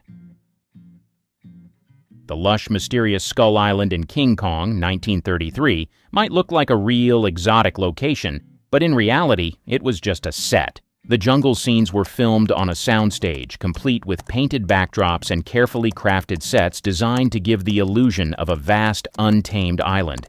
It's one of the early examples of movie magic, showing how filmmakers were able to create expansive and immersive worlds without the need for actual locations. Even though the island wasn't real, the way it was brought to life helped make King Kong one of the most iconic films of its time. The Kid set. Charlie Chaplin's iconic set for the orphanage was built in just one day. Chaplin and his crew worked tirelessly around the clock to put everything together quickly. Despite the rush, the result was one of the most memorable and beloved locations in silent film history. The set became such a crucial part of the film, helping to create the emotional depth and sense of struggle that Chaplin's character, along with the little boy, experienced. It's a great example of how Chaplin's dedication and resourcefulness made a lasting impact on filmmaking, even when working under tight deadlines. Betty's incredible style in All About Eve. Some of Bette Davis's character Margot Channing's outfits were actually pieces from Davis's own personal wardrobe. Costume designer William Travilla was so taken with her unique and elegant style that he decided to incorporate her real clothes into the film. This gave Margot's character even more authenticity and depth, as the clothing felt more true to who she was as a person. It's a fascinating detail, showing how Davis's personal style helped shape the role and made Margot Channing one of the most iconic characters in classic Hollywood. When it comes to Hollywood sweethearts, so many ladies are on the list, but none of these actresses were quite like the amazing Carol Wayne. There was more to her than met the eye, and men from all over the world were drawn to her for reasons beyond her physical beauty. The matinee lady effect. It's the ultimate example of why men were drawn to her. She wasn't just another pretty face. She had this magical blend of innocence and sensuality that was downright magnetic. She'd walk onto the Tonight Show set with that dazzling smile, playing this sweet but slightly ditzy character who seemed completely unaware of how jaw-droppingly gorgeous she was. That mix of naivety and bombshell energy? Men couldn't resist it. Her flirtation was never over the top. It wasn't aggressive or intimidating. It was playful. It was the kind of teasing that left men grinning, wondering if there was a wink hidden behind her big doe-like eyes. And then you'd have Johnny Carson, cool as ever, setting her up for these hilarious double entendres. The chemistry between them was electric. Johnny would toss out a sly line, and Carol, with perfect comedic timing, would deliver a somehow innocent and suggestive response. It was pure magic. But here's the thing. She owned that character. Men watching at home saw her as the ultimate fantasy, a woman who was stunning, funny, and approachable. She didn't come across as untouchable or overly polished like some other stars of her time. Instead, she felt like someone you'd dream about meeting at a party, the kind of woman who'd laugh at your jokes and make you feel like the most interesting guy in the room. And let's not forget how her presence amplified Johnny Carson's humor. She wasn't just there to stand and look pretty, she was a comedic partner. She'd roll with the jokes, often playing the oblivious foil to Carson's quick wit, and men ate it up because it made her seem even more endearing. She was the bombshell with a heart and a sense of humor, and that's a rare combination. Men didn't just want to look at her, they wanted to be around her, and she was a classic Hollywood beauty. When you think of the ultimate 1970s bombshell, she fits the picture perfectly. Her striking blonde hair was the kind of golden cascade that turned heads wherever she went, effortlessly glamorous without looking overdone. But her hourglass figure?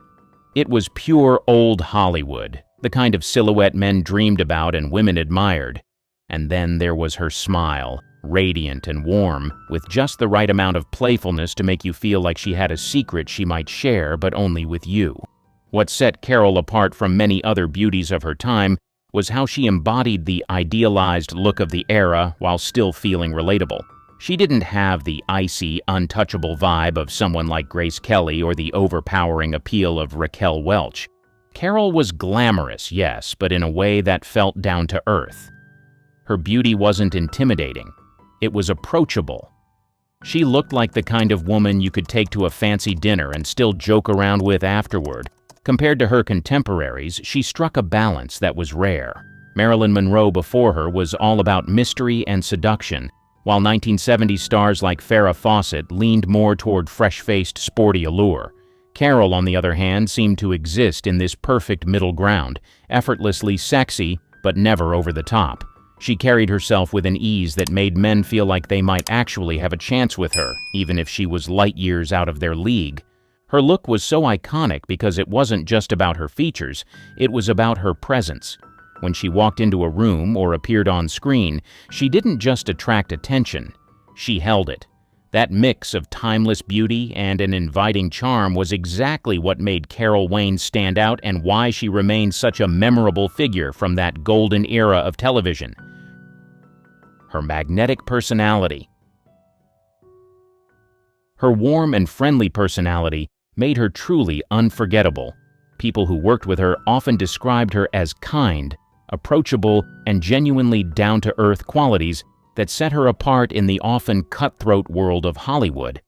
Unlike some stars of her era, she didn't put on airs or treat people like they were beneath her. Instead, she had a way of making everyone feel at ease, whether they were a co-star, a crew member, or a fan. One story that keeps popping up is how she treated everyone on set with the same level of respect and kindness. From assistants to producers, people would recall her stopping to chat, flashing that famous smile and making them feel seen. She had this knack for breaking the ice in a way that felt natural, even in high-pressure environments. For someone who radiated star power, she was remarkably humble. Johnny Carson, for one, seemed to really appreciate her easygoing nature. While he was known to have a sharp wit and sometimes a prickly demeanor, Carol's warmth helped create that effortless chemistry they shared during their sketches. She had a way of rolling with his jokes and never taking herself too seriously, which audiences loved. That same ability to laugh at herself made her even more endearing. She wasn't just another pretty face, but someone who could laugh along with the audience and with herself. There's another layer to her personality that made her relatable. Despite her fame, Carol was known to struggle with self-doubt and insecurity. Instead of hiding it, she let glimpses of that vulnerability show, and people loved her all the more for it. It made her human, someone you could root for, not just admire from afar. At the end of the day, Carol Wayne wasn't just someone men wanted to be with, she was someone everyone wanted to be around. Her genuine kindness and ability to connect with people made her as unforgettable off-screen as she was on it. Her playful humor. While she's best remembered for her comedic turn as the matinee lady on The Tonight Show, Carol showed time and again that she was far more than a one-note actress. Her ability to step into different roles, from drama to light-hearted comedy, left a lasting impression on audiences, and men, in particular, couldn't get enough of it. In the early stages of her career, Carol appeared in a variety of TV shows and films that showcased her range. She wasn't confined to one genre. For instance, she had roles on TV series like I Dream of Jeannie and the Man from UNCLE, where she played everything from a glamorous guest star to a more dramatic, mysterious character. These appearances were proof that she could adapt to any role, never letting her beauty overshadow her acting chops. In films like The Happy Hooker Goes to Washington and The Big Bus, Carol also showed her talent for both comedic and slightly risque roles, playing characters with humor and charm, but also depth. Men admired how effortlessly she shifted between roles, whether she was delivering deadpan comedy or adding a bit of dramatic weight to a scene. It was this ability to adapt that made her even more captivating. She wasn't just playing a part. She was bringing something unique to each role, keeping audiences interested and engaged. What really stood out was Carol's ability to balance her glamorous blonde bombshell persona with a more subtle, nuanced performance. In one instance, she played a more serious role on The Rockford Files, where she wasn't just eye candy, but a complex character with a storyline that required genuine acting. Men who had originally admired her for her comedic timing and beauty were now impressed by her depth and range. It wasn't just about looking good, she was showing them that she could handle more than just the dumb blonde stereotype. This versatility earned her a lot of respect. Men didn't just admire her for her beauty anymore, they saw her as someone with serious acting ability. She could walk into a comedy scene and have everyone in stitches, then shift into a more serious moment without missing a beat. That's what made her stand out in Hollywood, especially when so many actresses were pigeonholed into one type of role. Carol never allowed herself to be typecast, and men admired her for that. She was more than just the girl next door or the bombshell. She was an actress who could hold her own no matter the role. Her versatility made her even more appealing because it showcased her as an all-around woman, someone who could light up a screen with her humor, dazzle with her looks, and still hold the audience's attention when the story got serious.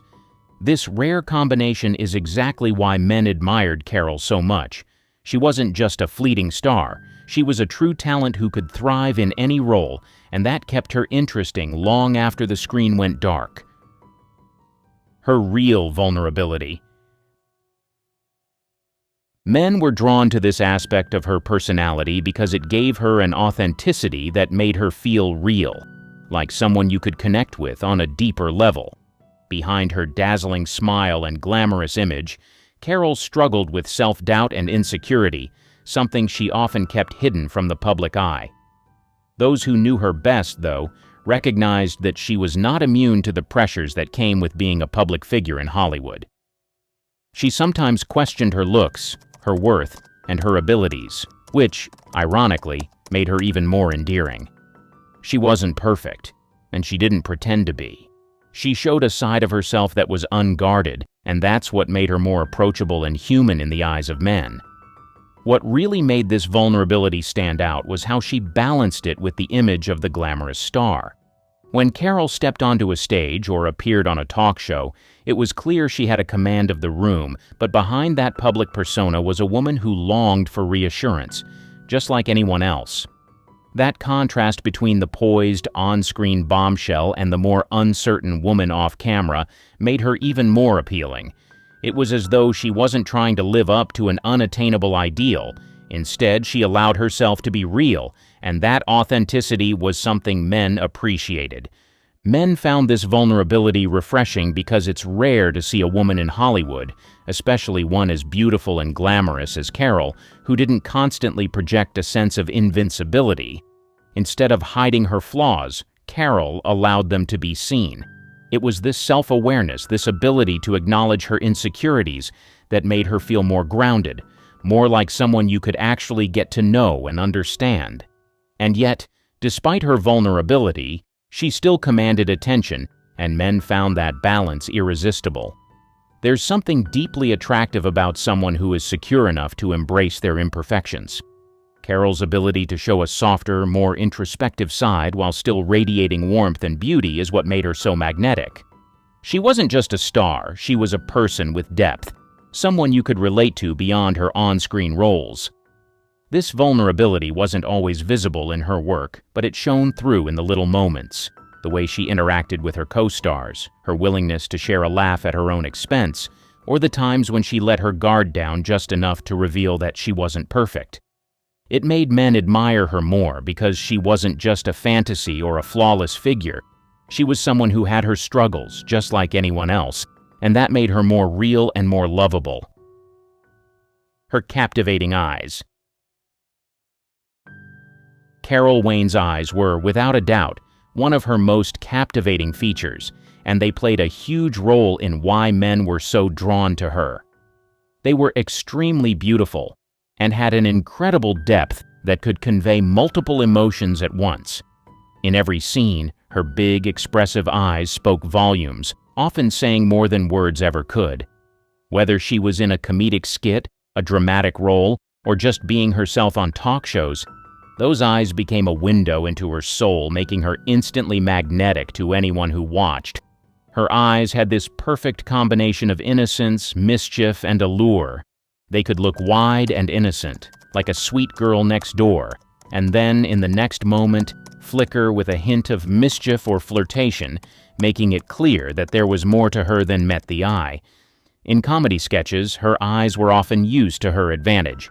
When she'd deliver a deadpan line or play the naive character, those big eyes would often give away her true understanding of the joke, creating a subtle but playful tension that made her even more endearing. In moments of romance or flirtation, her eyes were mesmerizing. They could convey a sense of longing or vulnerability, drawing men in with an unspoken promise of mystery and possibility. It wasn't just about how they looked, it was about how they made you feel. Carol's gaze had a way of making you feel like you were the only person in the room, even if you were just watching her on TV. There was an intimacy in her eyes that made every scene more engaging. Her eyes were also a part of her charm in real life.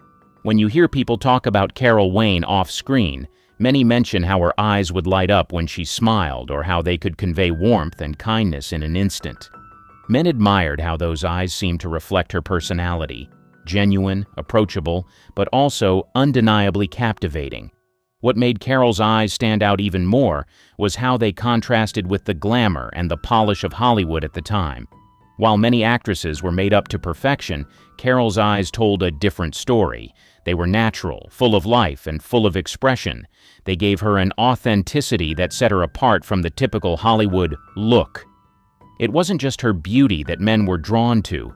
It was the way her eyes told stories, whether it was through the innocence of her gaze, the hint of mischief behind it, or the allure that made her impossible to look away from. Signature presence.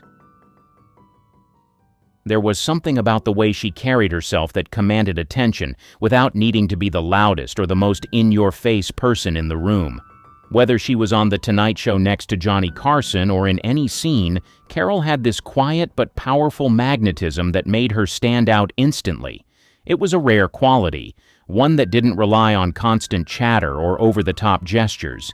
Instead, it was all about the subtlety of her demeanor. First, there was the way Carol used her expressions. Her face could convey so much with just a slight arch of her eyebrow or the faintest smile. She didn't need to overact or exaggerate. With one look, she could go from playful to serious, from innocent to mischievous, and it always felt completely natural. Men were drawn to that. It wasn't the loud, dramatic gestures they were used to from Hollywood starlets. Carol's ability to draw attention through just a flicker of expression was fascinating. Then there was her posture. Carol always stood tall with grace, yet there was something incredibly relaxed about the way she held herself. She didn't seem stiff or forced. There was a confidence in the way she stood that came off as effortless. When she was in a scene, whether she was delivering a joke or just sharing a moment with Johnny Carson, she always seemed comfortable in her own skin.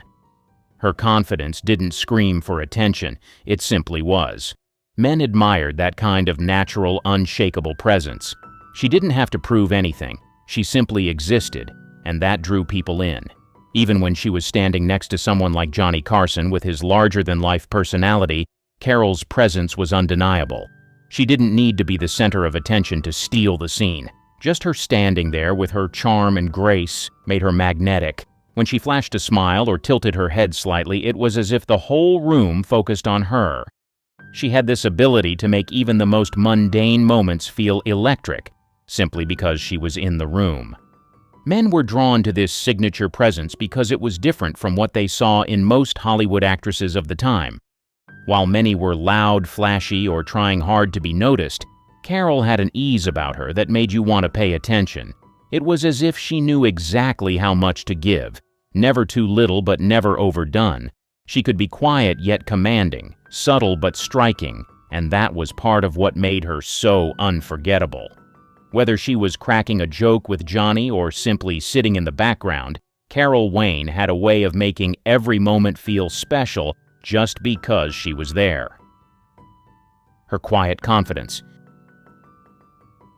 She didn't need to constantly remind everyone of her beauty or talent. She simply was beautiful and talented, and she carried herself with a quiet assurance that made her even more attractive. It wasn't the loud, attention-grabbing confidence often associated with Hollywood stars. Hers was more refined, more natural. Men loved that about her because it felt real. Carol didn't walk into a room and demand attention. She didn't need to. There was something about her presence that made you notice her without her having to say or do anything. Whether she was on The Tonight Show beside Johnny Carson or on set, she radiated an inner confidence that wasn't cocky or overbearing, but instead, it was a calm, collected strength that was magnetic. What made Carol's confidence so special was that it didn't come across as arrogance. She didn't flaunt her beauty or her success. She simply embraced it. While many stars in Hollywood could be seen trying to outshine everyone, Carol had a way of standing out without even trying. Her beauty was undeniable, but she never used it as a tool to overshadow others.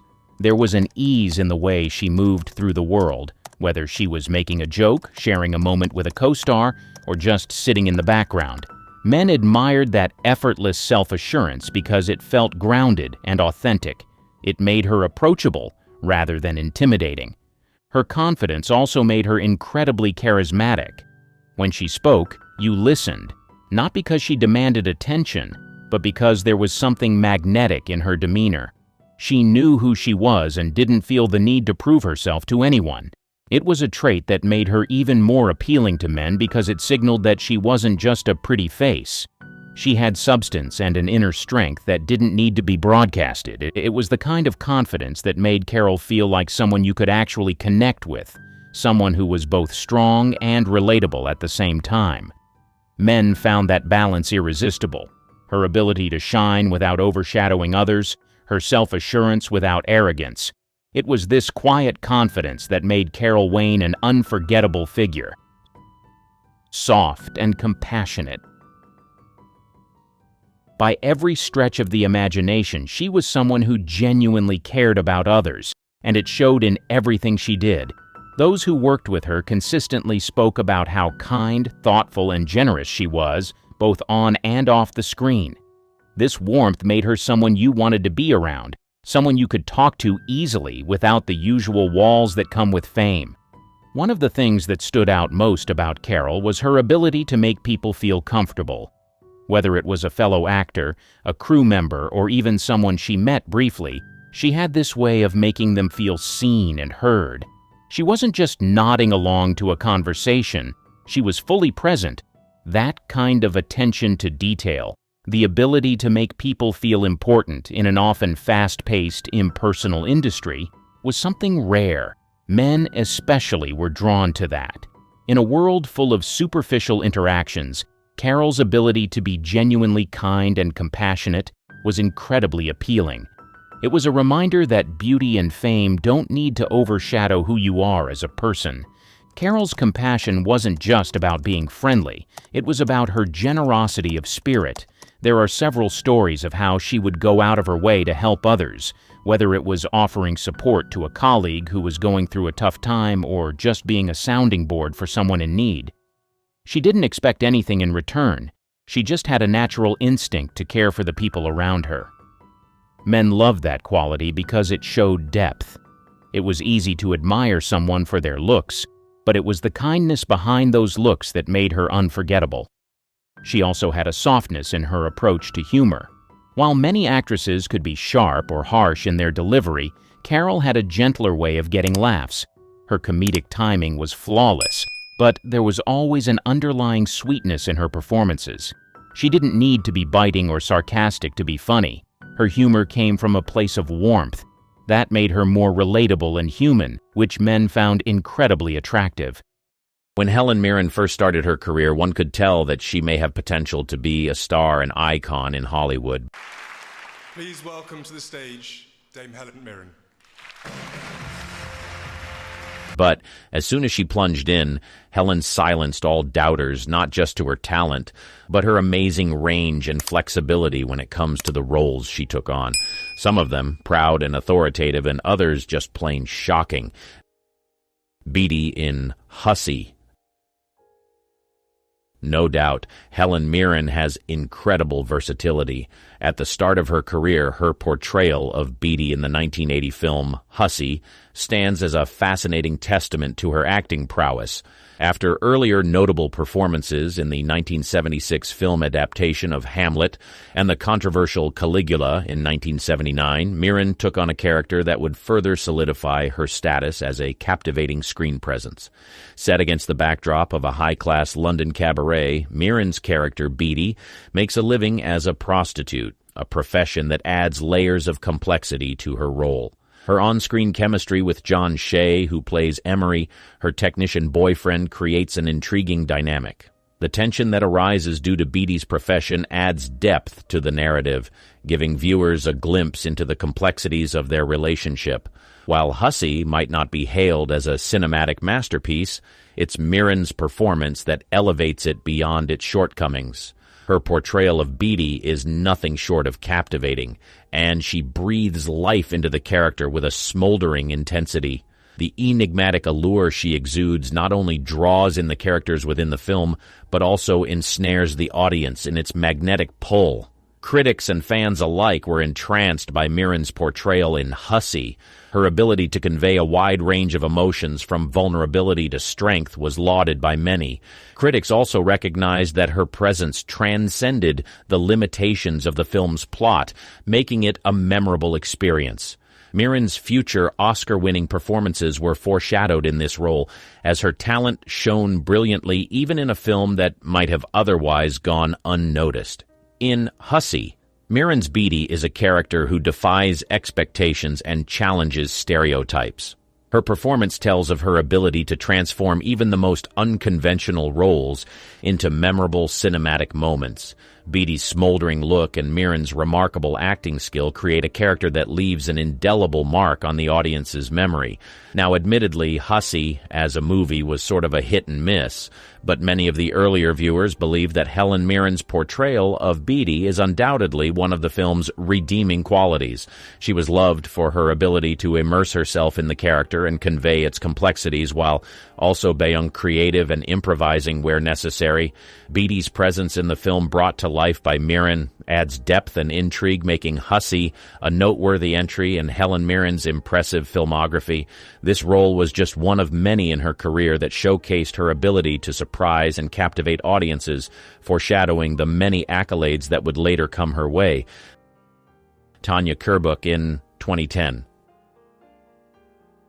2010 was the sequel to Stanley Kubrick's iconic 2001, A Space Odyssey, and is often regarded as a cinematic enigma. The film is so profound that many find a hard time believing the film exists. Released nearly 2 decades after the original masterpiece, where 2010 continues the epic journey into space, picking up the story 9 years after the mysterious failure of the Discovery 1 mission. In this ambitious follow-up, a band of explorers embarks on a mission to Jupiter, aiming to unlock the secrets of the cosmos. A huge contributing factor to the mesmerizing effect of 2010 is the cast, and although it included major talents like Roy Schneider and John Lithgow, it's Helen Mirren who shines brightly in her role as Captain Tanya Kerbook. Mirren's portrayal of this Russian character adds a layer of depth and intrigue to the film. As the commander of the Leonov, Russia's spacecraft tasked with investigating the mysterious failure of Discovery 1, Mirren's character holds a tremendous responsibility. Not only must she navigate the complexities of space exploration, but she also finds herself at the center of enormous political tension back on Earth. Mirren's performance as Captain Kerbook is nothing short of steely determination. She embodies the role with an authoritative presence that resonates throughout the film. Her convincing Russian accent lends authenticity to the character, immersing viewers in the tension-filled world of space exploration and international politics. Critics and audiences alike were captivated by Helen Mirren's portrayal in 2010. Her ability to convey the weight of leadership, the intricacies of command, and the challenges of diplomacy in the vastness of space was met with acclaim. In a film filled with scientific marvels and existential questions, Mirren's performance was a welcome surprise of just how versatile and talented she is. Mrs. Tingle in Teaching Mrs. Tingle. Helen Mirren's unexpected portrayal of Mrs. Tingle in the 1999 dark comedy Teaching Mrs. Tingle is true evidence of her remarkable range as an actress. This role is arguably the most surprising entry on her extensive list of performances. In the same year that earned her an Emmy Award for her portrayal of Ayn Rand in The Passion of Ayn Rand, Mirren took on the role of the vindictive history teacher at the center of this darkly comedic tale. In Teaching Mrs. Tingle, Mirren's character, Mrs. Tingle, becomes the nemesis of Lee Ann Watson, brilliantly played by Katie Holmes alongside Luke Cherner and Jolynn Jordan. Mirren's presence in this film is a departure from her usual roles, and she revealed feeling thrilled when Williamson thought of her for the part. Mrs. Tingle is undeniably the highlight of the film, with Helen Mirren delivering a performance that strikes the perfect balance between exaggerated dark comedy and the nuanced manipulation of a seasoned academic. Her portrayal of this formidable character is both wickedly funny and chillingly convincing. Mirren's ability to infuse depth into Mrs. Tingle's character makes her a standout in a genre not typically associated with her acting repertoire. Critics and audiences were intrigued by Mirren's unexpected turn in Teaching Mrs. Tingle. Her ability to embody the role of a strict and vengeful teacher while adding layers of complexity to the character earned her praise. The film itself may have been a dark teen flick, but Mirren's performance elevated it to a new level, making it a memorable and unique entry in her list of performances. In a year that saw her shine in diverse roles, she added an unexpected twist to her filmography with this character. Mirren's ability to tackle the challenging aspects of Mrs. Tingle's persona, from dark humor to academic manipulation, showcases her immense talent and surprising flexibility. Dominique in Raising Helen. In the world of dramedies, there's one film that showcases both heart and humor, and that's Raising Helen, directed by the legendary Gary Marshall. At its heart, the film revolves around Kate Hudson's character, Helen, who unexpectedly finds herself faced with the daunting task of raising her sister's 3 young children after a tragic loss. But what adds an unexpected twist to this tale is Helen Mirren's unforgettable portrayal of Dominique, Helen's no-nonsense boss and the formidable head of a renowned New York modeling agency, bearing her name as its illustrious namesake. Mirren's moments in the film may be fleeting, but they leave an indelible impression. As Dominique, she channels the essence of high-powered fashionistas, reminiscent of the Anna Wintours of the world. Her character exudes authority and sophistication, creating a fascinating contrast to the challenges that Helen faces in her newfound role as a guardian. Much like her commanding presence as Tanya Kerbuk in 2010, Mirren once again makes a significant impact, even in a film that was somewhat less favored in Gary Marshall's otherwise illustrious filmography. Her performance adds a layer of complexity to the narrative, offering a glimpse into the glamorous and cutthroat world of high fashion, which serves as a backdrop to Helen's journey of unexpected parenthood. In Raising Helen, Mirren's Dominique becomes a symbol of the larger-than-life personalities that populate the fashion industry. Her character's elegance and no-nonsense demeanor are the perfect foil to the film's more emotional and familial moments. While Raising Helen may not have achieved the same level of acclaim as some of Gary Marshall's other works, it's Mirren's presence that elevates it and makes it a noteworthy addition to her own impressive role collage. In the film, her character adds a touch of glamour and sophistication to its narrative, and her commanding presence is a stark contrast to the challenges faced by the main character. Mirren's performance is a standout in a film that may have had its share of critics, but benefits greatly from her presence, making it a unique and memorable entry in her career. Queen Elizabeth in The Queen.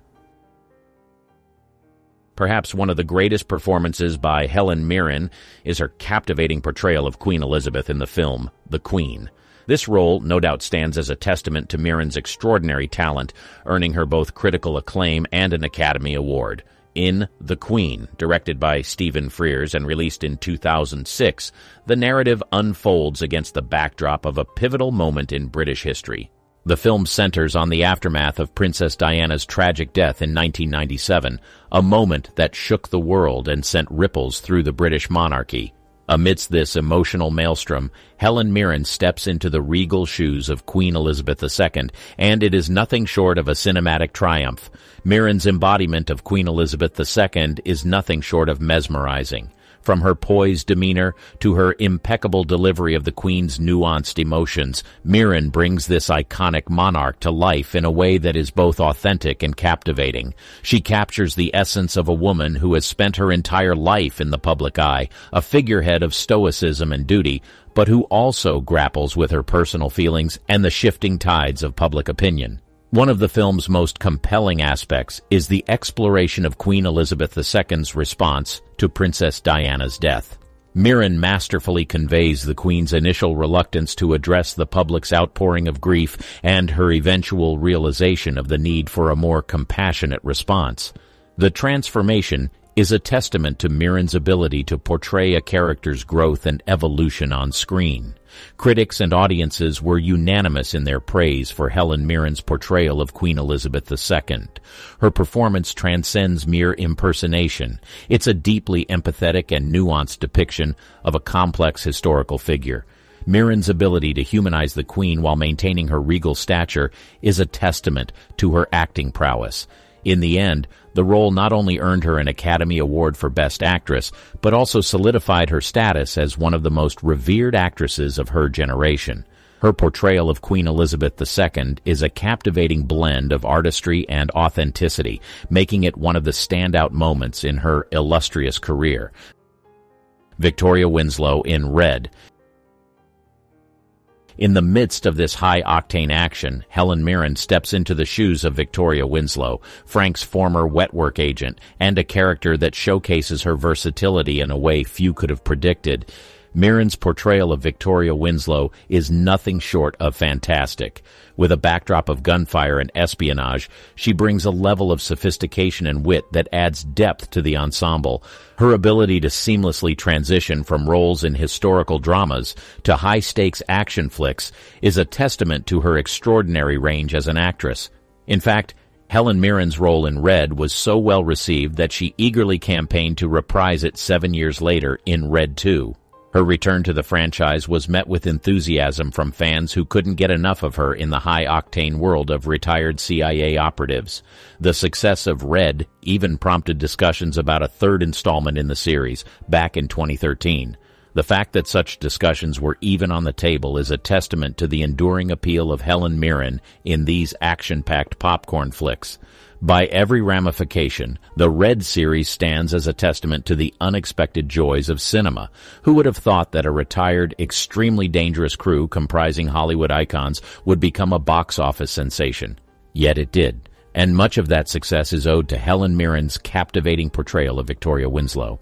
Her ability to shine in high-octane action films, coupled with her undeniable talent, cements her status as an actress who can excel in any genre and ensures the series remains a beloved part of her diverse filmography. Nyra in The Owls of Ga'Hoole. Nyra, with her striking red marks between her eyes, was a character who demanded more than just a visual presence. She required a voice that would breathe life into her cunning and ambition, and Helen Mirren delivered that in spades. Every word that escaped Nyra's beak was not merely dialogue. It was a symphony of emotions, an aria of ambition, and a ballad of wisdom. Helen's portrayal of Nyra was a testament to her ability to use her voice as a finely tuned instrument of acting and entertainment. But what made Nyra stand out from the characters Helen had portrayed before was the unique kind of poise that the character demanded. Her character wasn't just a dominating force, she was a commanding presence that left an indelible mark on every scene she graced.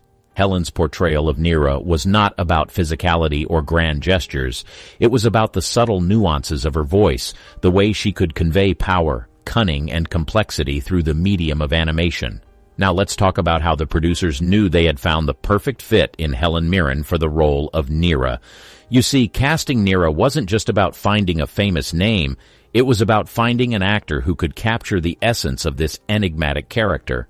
Helen's reputation as a versatile actress who could tackle a wide range of roles made her an appealing choice from the outset. When the auditions for Nyra began, it became clear that Helen Mirren had a deep understanding of the character. Her ability to convey the layers of Neera's personality through her voice was nothing short of extraordinary. The producers saw in her the rare combination of talent and experience that could bring Neera to life in a way that would captivate audiences of all ages. And as the film unfolded, it became evident that their intuition had been spot on. Helen Mirren's portrayal of Neera not only dominated the scenes but also elevated the entire movie. She breathed life into an animated character, making Neera a memorable figure in the pantheon of animated cinema. Queen Elizabeth II in the audience. Helen Mirren starred in the 2013 production of The Audience, and it was simply mesmerizing. This gripping drama, set against the backdrop of Buckingham Palace, explores the weekly meetings, known as audiences, between Queen Elizabeth II and her prime ministers. The production made its debut in London's West End, gracing the stage at the renowned Gielgud Theatre. In The Audience, Helen Mirren undertook the monumental task of portraying Queen Elizabeth II. It's a role that demands not only exceptional acting prowess, but also a deep understanding of the complexities of a monarch's life. And true to her reputation as a master of her craft, Mirren delivered a performance that left audiences in awe. Mirren's portrayal of Queen Elizabeth II is nothing short of extraordinary. She effortlessly captures the regal bearing and dignified presence of the monarch. But it's not just the outward facade. Mirren delves into the character's inner world, providing insight into the challenges, joys, and sorrows that come with a lifetime of royal duty. The heart of The Audience lies in the interactions between Queen Elizabeth II and her prime ministers, a roll call of political giants spanning the decades.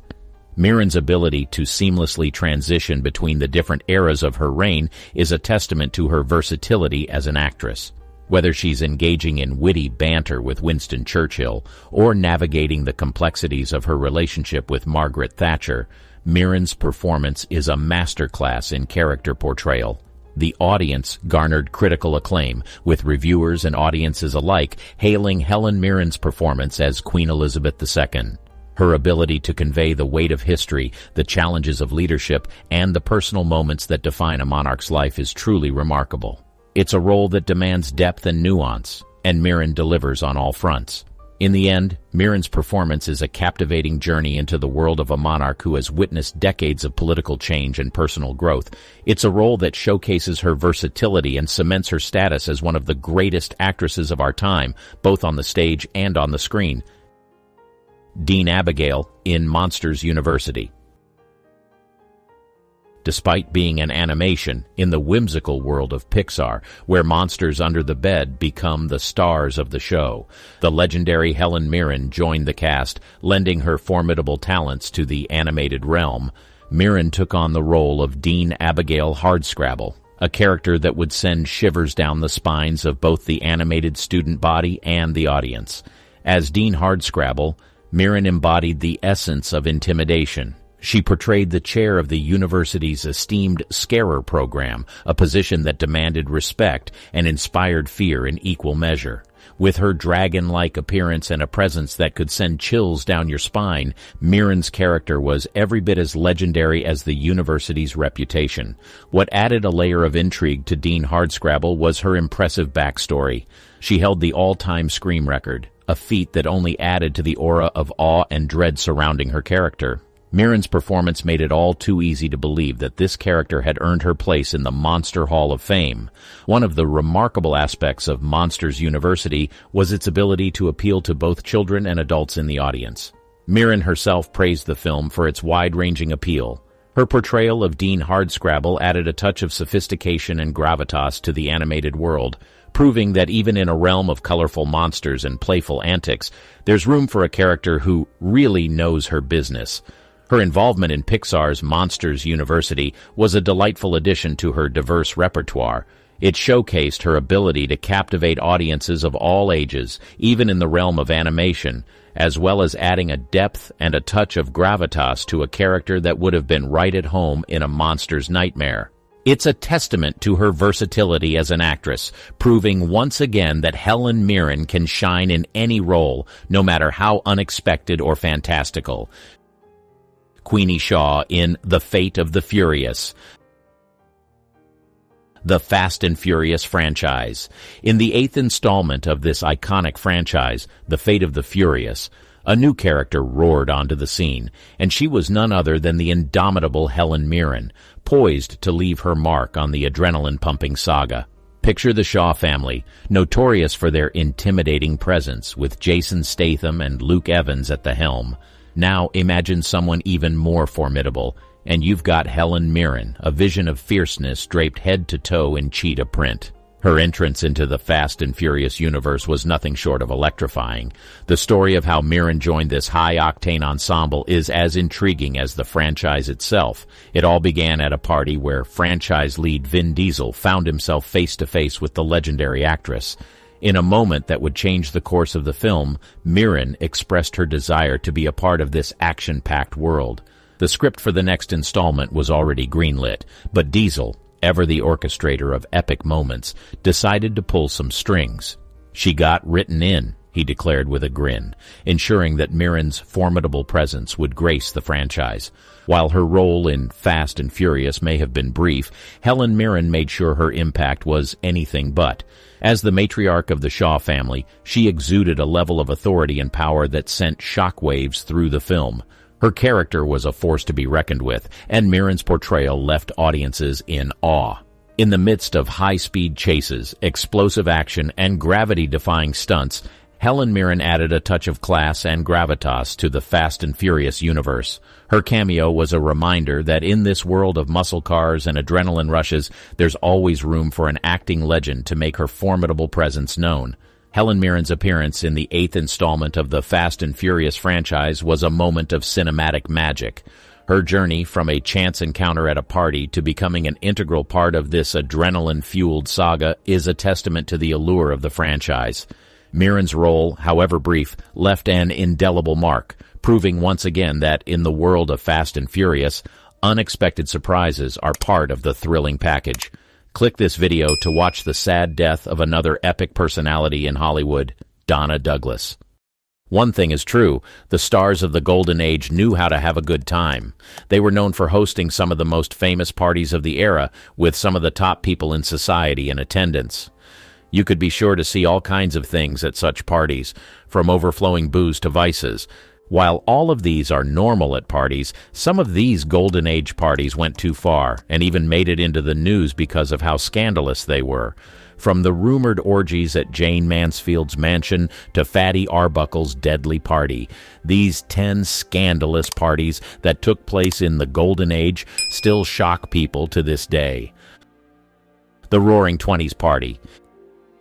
In the mid-1950s, America's power couple, Eddie Fisher and Debbie Reynolds, decided to host a party in their backyard, but this was not just any party. It was one that got people talking for a while. A good number of Hollywood couples threw parties in their homes during the Golden Age, but Eddie Fisher and Debbie Reynolds' 1955 party was said to be unforgettable. At the time, Eddie Fisher was known for his smooth and romantic chart-topping hits, while Debbie Reynolds, who was clearly smitten by the singer, was making waves as an actress. They both were at the peak of their careers in the 50s, and they were determined to keep working towards their goals. But every now and then, the couple loved to unwind and have fun by partying. Achieving such great things and getting famous in their 20s left them feeling fulfilled, and what better way to celebrate than to organize a party-themed Roaring Twenties? They wanted to enjoy their youth along with friends, and that was exactly what they did. They decided to transform their garage into a playroom as they set out to host one of the most exclusive parties in town. They invited some young stars like Tab Hunter, the poster boy for Teenage Dreams, and Leon Tyre, the charming actor. When the party began, everything seemed innocent, and the atmosphere was electric with the promise of a night to remember. But soon enough, it became obvious that this was not a regular party. It was a party where seemingly innocent young stars came ready to unleash their wild side. The party gave them permission to shed their public personas and reveal a wild side hidden from the prying eyes of the paparazzi. It was said that the party was not one for innocent eyes, as subtle glances turned into lingering touches, and the stars allegedly consumed all kinds of substances. From the pictures that circulated after the party, one could see that they all let loose and partied with reckless abandon. Most of the stars there were busy exploring their raw, untamed passion, and no one was left out of the fun. Only the people who attended the party truly know what happened that night, but rumors circulated that it was a bit too wild. No one expected it to turn out that way, especially because Debbie Reynolds and Eddie were known to have a wholesome image. MGM's Dark 1937 Party. The MGM's Grand Party in 1937 was an event that a lot of people enjoyed, but for one actress, Patricia Douglas, it turned into a night she desperately wanted to erase. According to reports, the party was organized in Los Angeles in honor of MGM's top salesman. There were already rumors about the strange things that the top men in the studio did behind closed doors, but not many people knew the extent of it. Before the party began, the studio brought the salesman in by train from different parts of the country, and it looked like it was going to be the most glamorous party of the year. The event was extravagant, with star-studded meet and greets, marching bands to lead the way, and even a fleet of motorcycle cops providing a grand entrance. There was a private rail car brimming with promise, booze, and lively conversations. To commence the ceremony, which was to take place at the famous Ambassador Hotel, MGM's Louis B. Mayer stepped on stage and gave a speech. But it was after the ceremony that the convention's grandeur took a dark twist. The centerpiece was a lavish party with the comedic brilliance of Laurel and Hardy and the mesmerizing Dandridge sisters. And there was an open bar, ensuring that spirits were as high as the Hollywood Hills. Yet, amid all the dazzle, Patricia Douglas, a dancer and movie extra, found herself in a nightmarish situation. She was one of 120 young women told they were destined for an on-location film shoot that evening. However, once they arrived, they realized they were trapped in an event with a sinister underbelly. It was said that the party was not a normal party, but a stag party. Several strange acts were rumored to have taken place on that night, but one of the most shocking was what happened to the young actress Patricia Douglas. As the night wore on, Douglas, amid the glitz and glamour, was allegedly targeted by a drunken salesman who not only forced her to consume alcohol, but also took alleged advantage of her. Never in her lifetime would she have thought that someone would do such a thing to her. She was devastated and shocked, but Patricia was not one to stay silent. She raised her voice and spoke out about what happened to her. She explained every detail, hoping to get justice. Unfortunately, the court was not exactly in her favor, not because she was lying, but because MGM allegedly made the story disappear. MGM didn't want the world to know that one of their best salesmen took advantage of an underage girl at a party they organized. This kind of scandal would have tarnished the image of the studio forever, so they used their influence to make the scandal disappear. Jane Mansfield's Wild Mansion Party. Mansfield was a Hollywood star who defined the word wild. She was known for her fearless embrace of sensuality and glamour. Her figure-hugging outfits, her trademark blonde bombshell hair, and her smile were the weapons in her arsenal. She made sure the cameras loved her, and they sure did. But the wildness didn't stop at her looks. Jane was a party animal, and her Hollywood Hills mansion was the backdrop for some of the wildest soirees that ever graced the hills. If you want to have an idea of what her parties looked like, picture a mansion in the Hollywood Hills with the stars twinkling overhead and the poolside lit up like a movie set. This was the setting for one of Jane Mansfield's notorious house parties, a place where the word excess took on a whole new meaning. Excessive drinking, late-night revelry, and perhaps more were part of the package. There are rumors that these soirees weren't just about clinking glasses and polite chit-chat. The night would often take on a more uninhibited vibe, with guests participating in some, let's say, risque activities. There were rumors that her guests got involved in orgies during these parties. Some people even said she taped these acts for her guests. Yet it wasn't just about the parties. Jane Mansfield was also known for her infamous affairs with some of the biggest names of the time, including Robert Kennedy and his brother John F. Kennedy.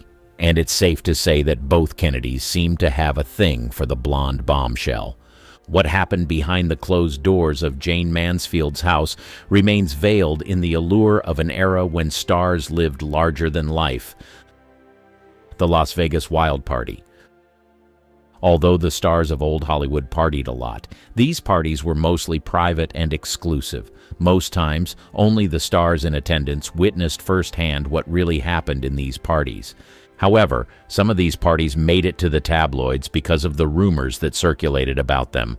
One of these parties was a 1950 Las Vegas party that played host to Montgomery Clift and an array of luminaries.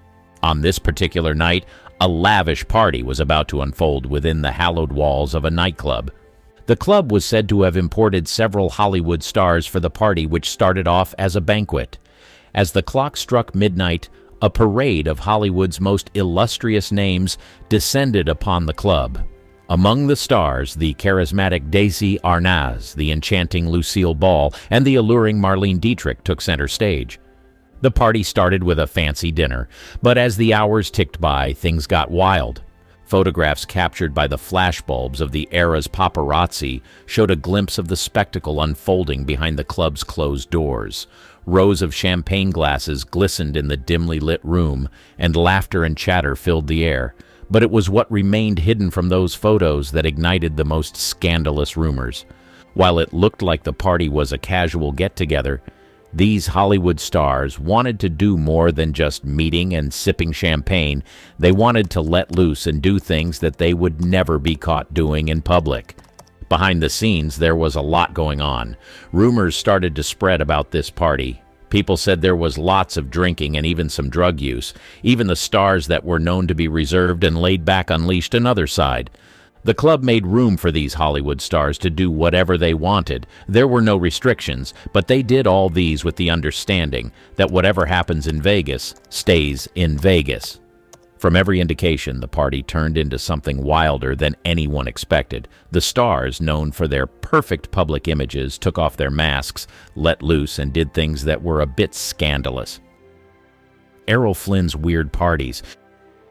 Because of how wild and wayward Errol Flynn was as a child, his own mother had a hard time coping with him. As a result of this, their relationship was rocky, and she even referred to him as the devil for some weird reason. Interestingly, Errol grew up to become an adventurous man who did not live by the rules, and he became a party animal too.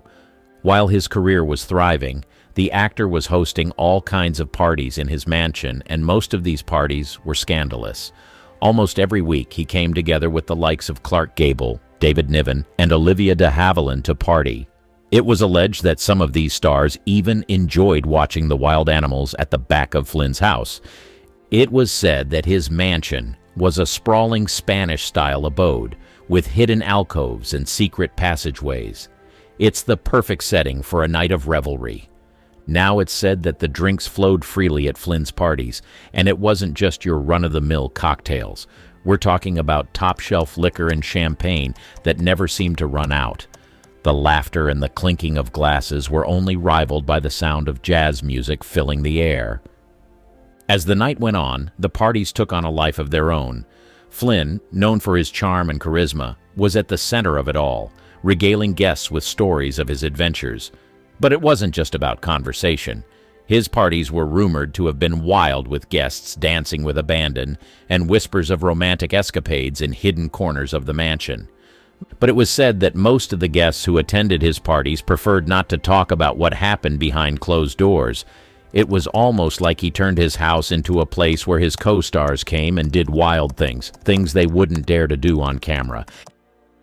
Hedda Hopper's unforgettable birthday bash.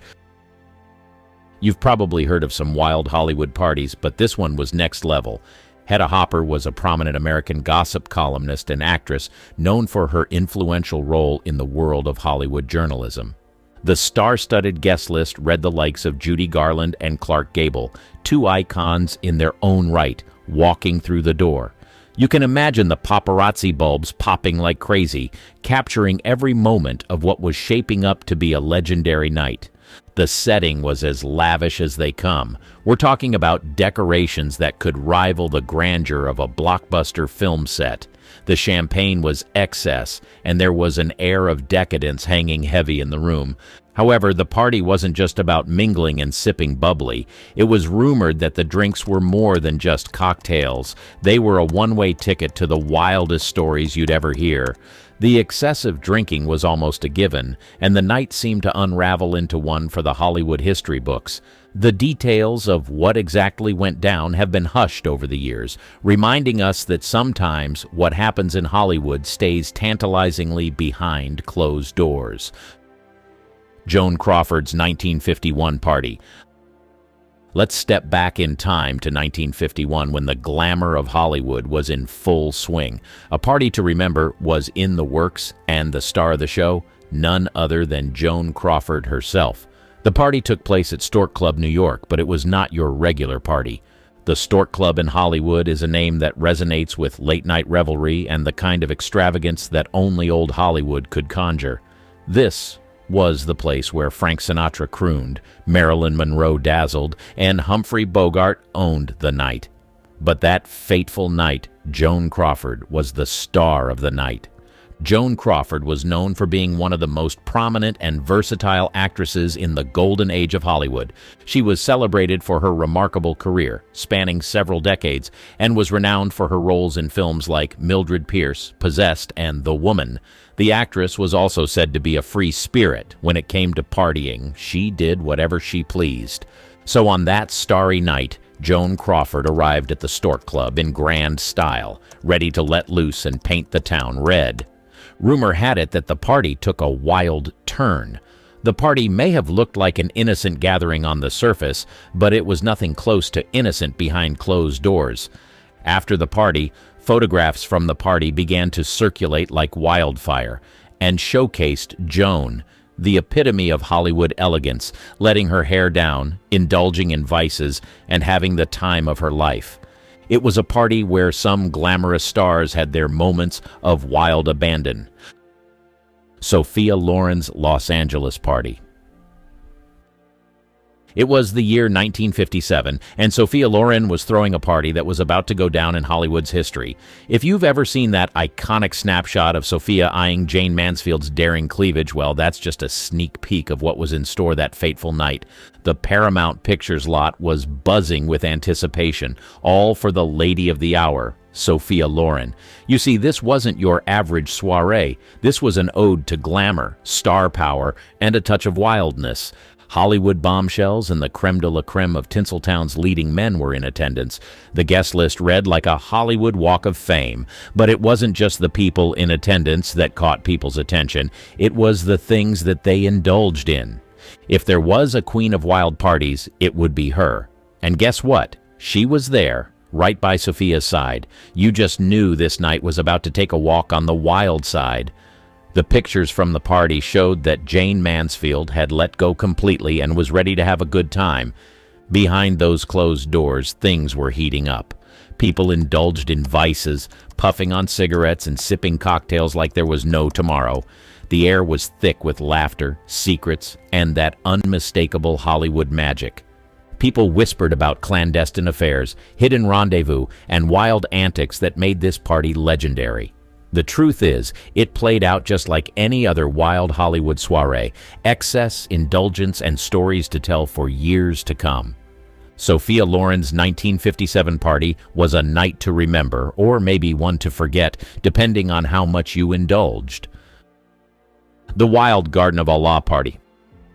The Garden of Allah was a grand stage for Hollywood's wildest rendezvous in the 1920s and 30s. This wasn't just a hotel, it was a swirling maelstrom of glamour, gin, and gossip. The things that happened in this hotel would shock anyone who wasn't part of Hollywood's elite. Imagine stepping through the hotel's grand entrance, the faint strains of jazz dancing in the air.